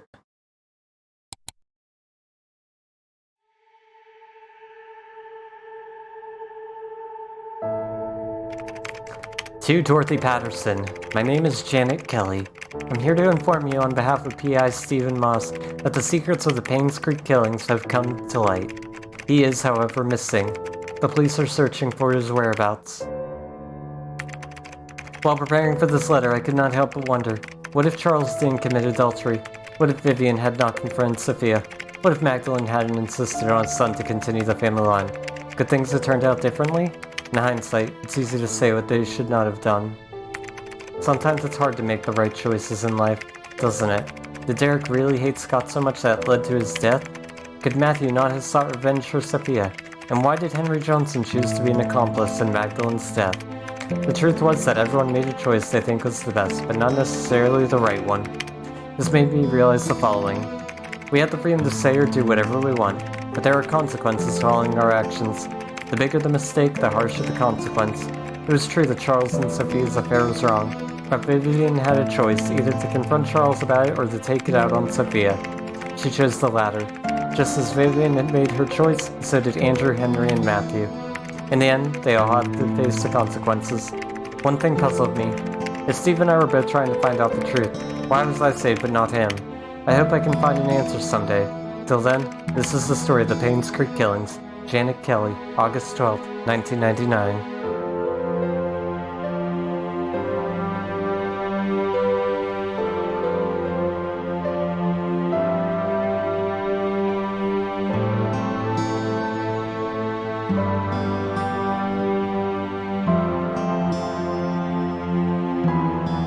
Huh.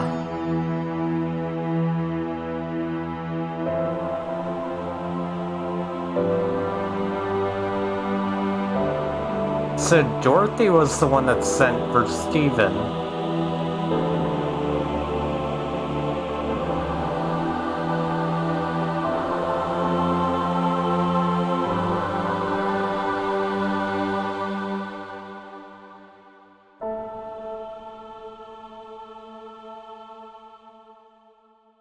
God. This game is so fucking good. We got completionist and truth revealed. Damn fucking right. Okay. So there are 2 more achievements that we can get. 2 more. If I'm not mistaken. And I think they should be easy enough to get.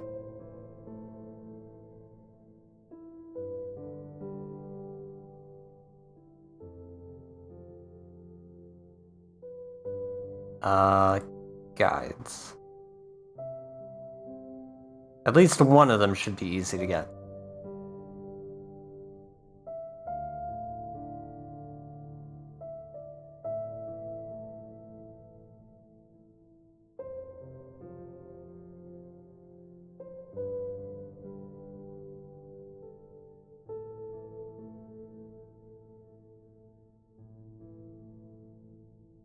Dun dun dun! Okay. One of them I would have to replay the game. And get a completion rate of about 50%. Wait. Okay. I think I can get both of these. One requires me to die, the other requires me to choose the wrong answers. We're gonna try it. Just to see what happens. So first we're gonna go let him kill us.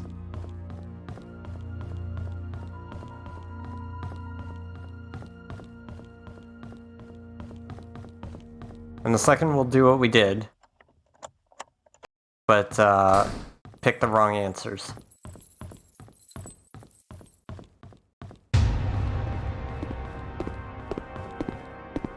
Hi, Autumn. Come kill me.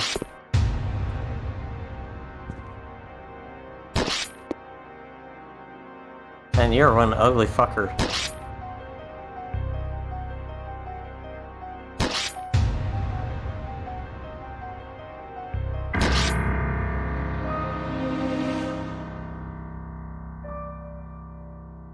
So this is what happens if we die. To Janet, where are you? You were supposed to be in Painscreek for a day or 2. It's been over a week now. We were worried about you. Please reply back as soon as you receive this. Richard Harris, Editor-in-Chief.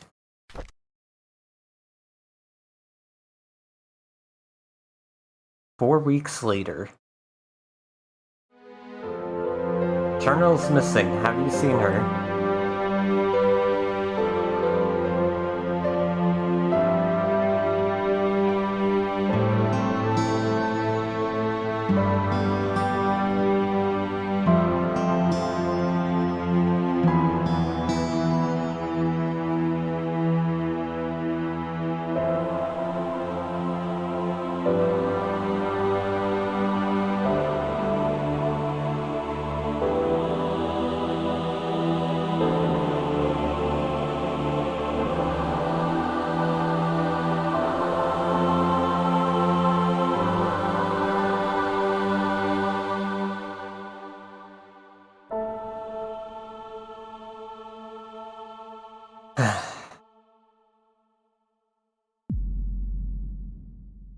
Okay. So now we do it again. We keep ourselves safe. Or actually we just leave, and we pick the wrong option. That'll be the faster approach. Let's go leave. And then we'll just pick somebody at random. We'll say Scott did it.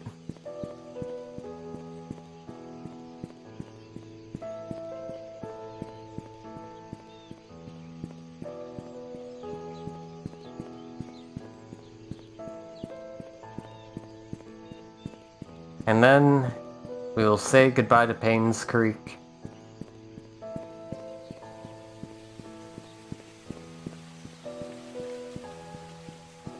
A wonderful game, wonderful story. And you know, makes me want more games like this.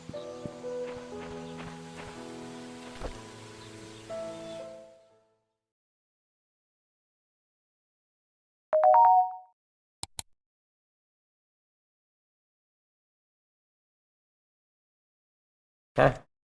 Who killed Vivian Roberts? It was...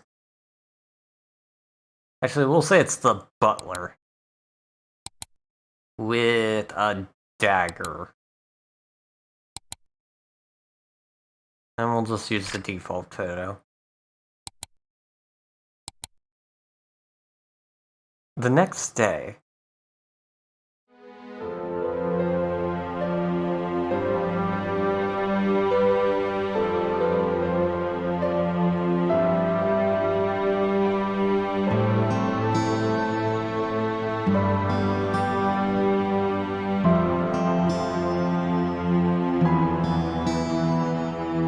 You can literally pick whoever.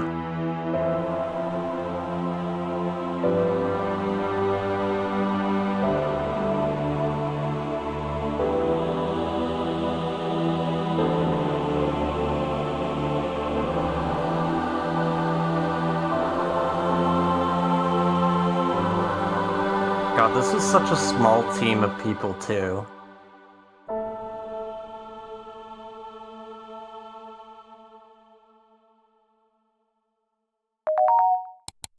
To whom it may concern, I read your story on today's papers. Are you sure you got your facts right? Yours truly, a concerned citizen.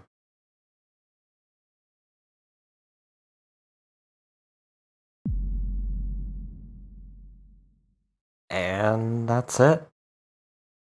I have 100% completed the Painscreek Killings.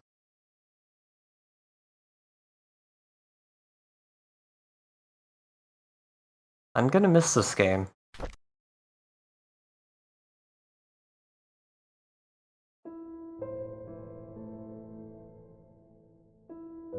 So, with that, we're done.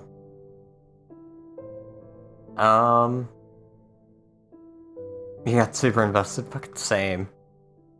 Okay, so, just to give people an idea of what's to come. Tomorrow, I plan on finishing the Rusty Lake games, because I was getting really invested in those. Sunday I don't stream. Monday,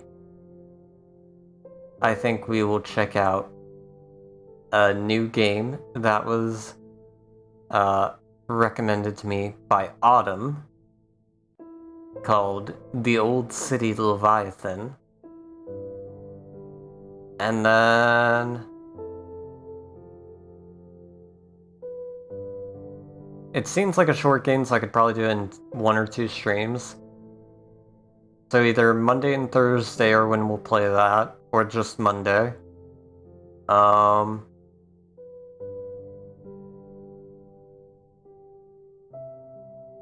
Yeah, because a lot of these are saying like 3 hours. 1.5 hours, 2 hours, 3 hours. Yeah. So that could probably be just one stream. And then after that, I think I finally returned to Omori for the Hikikomori route. And then we had the Movember event. And then, yeah.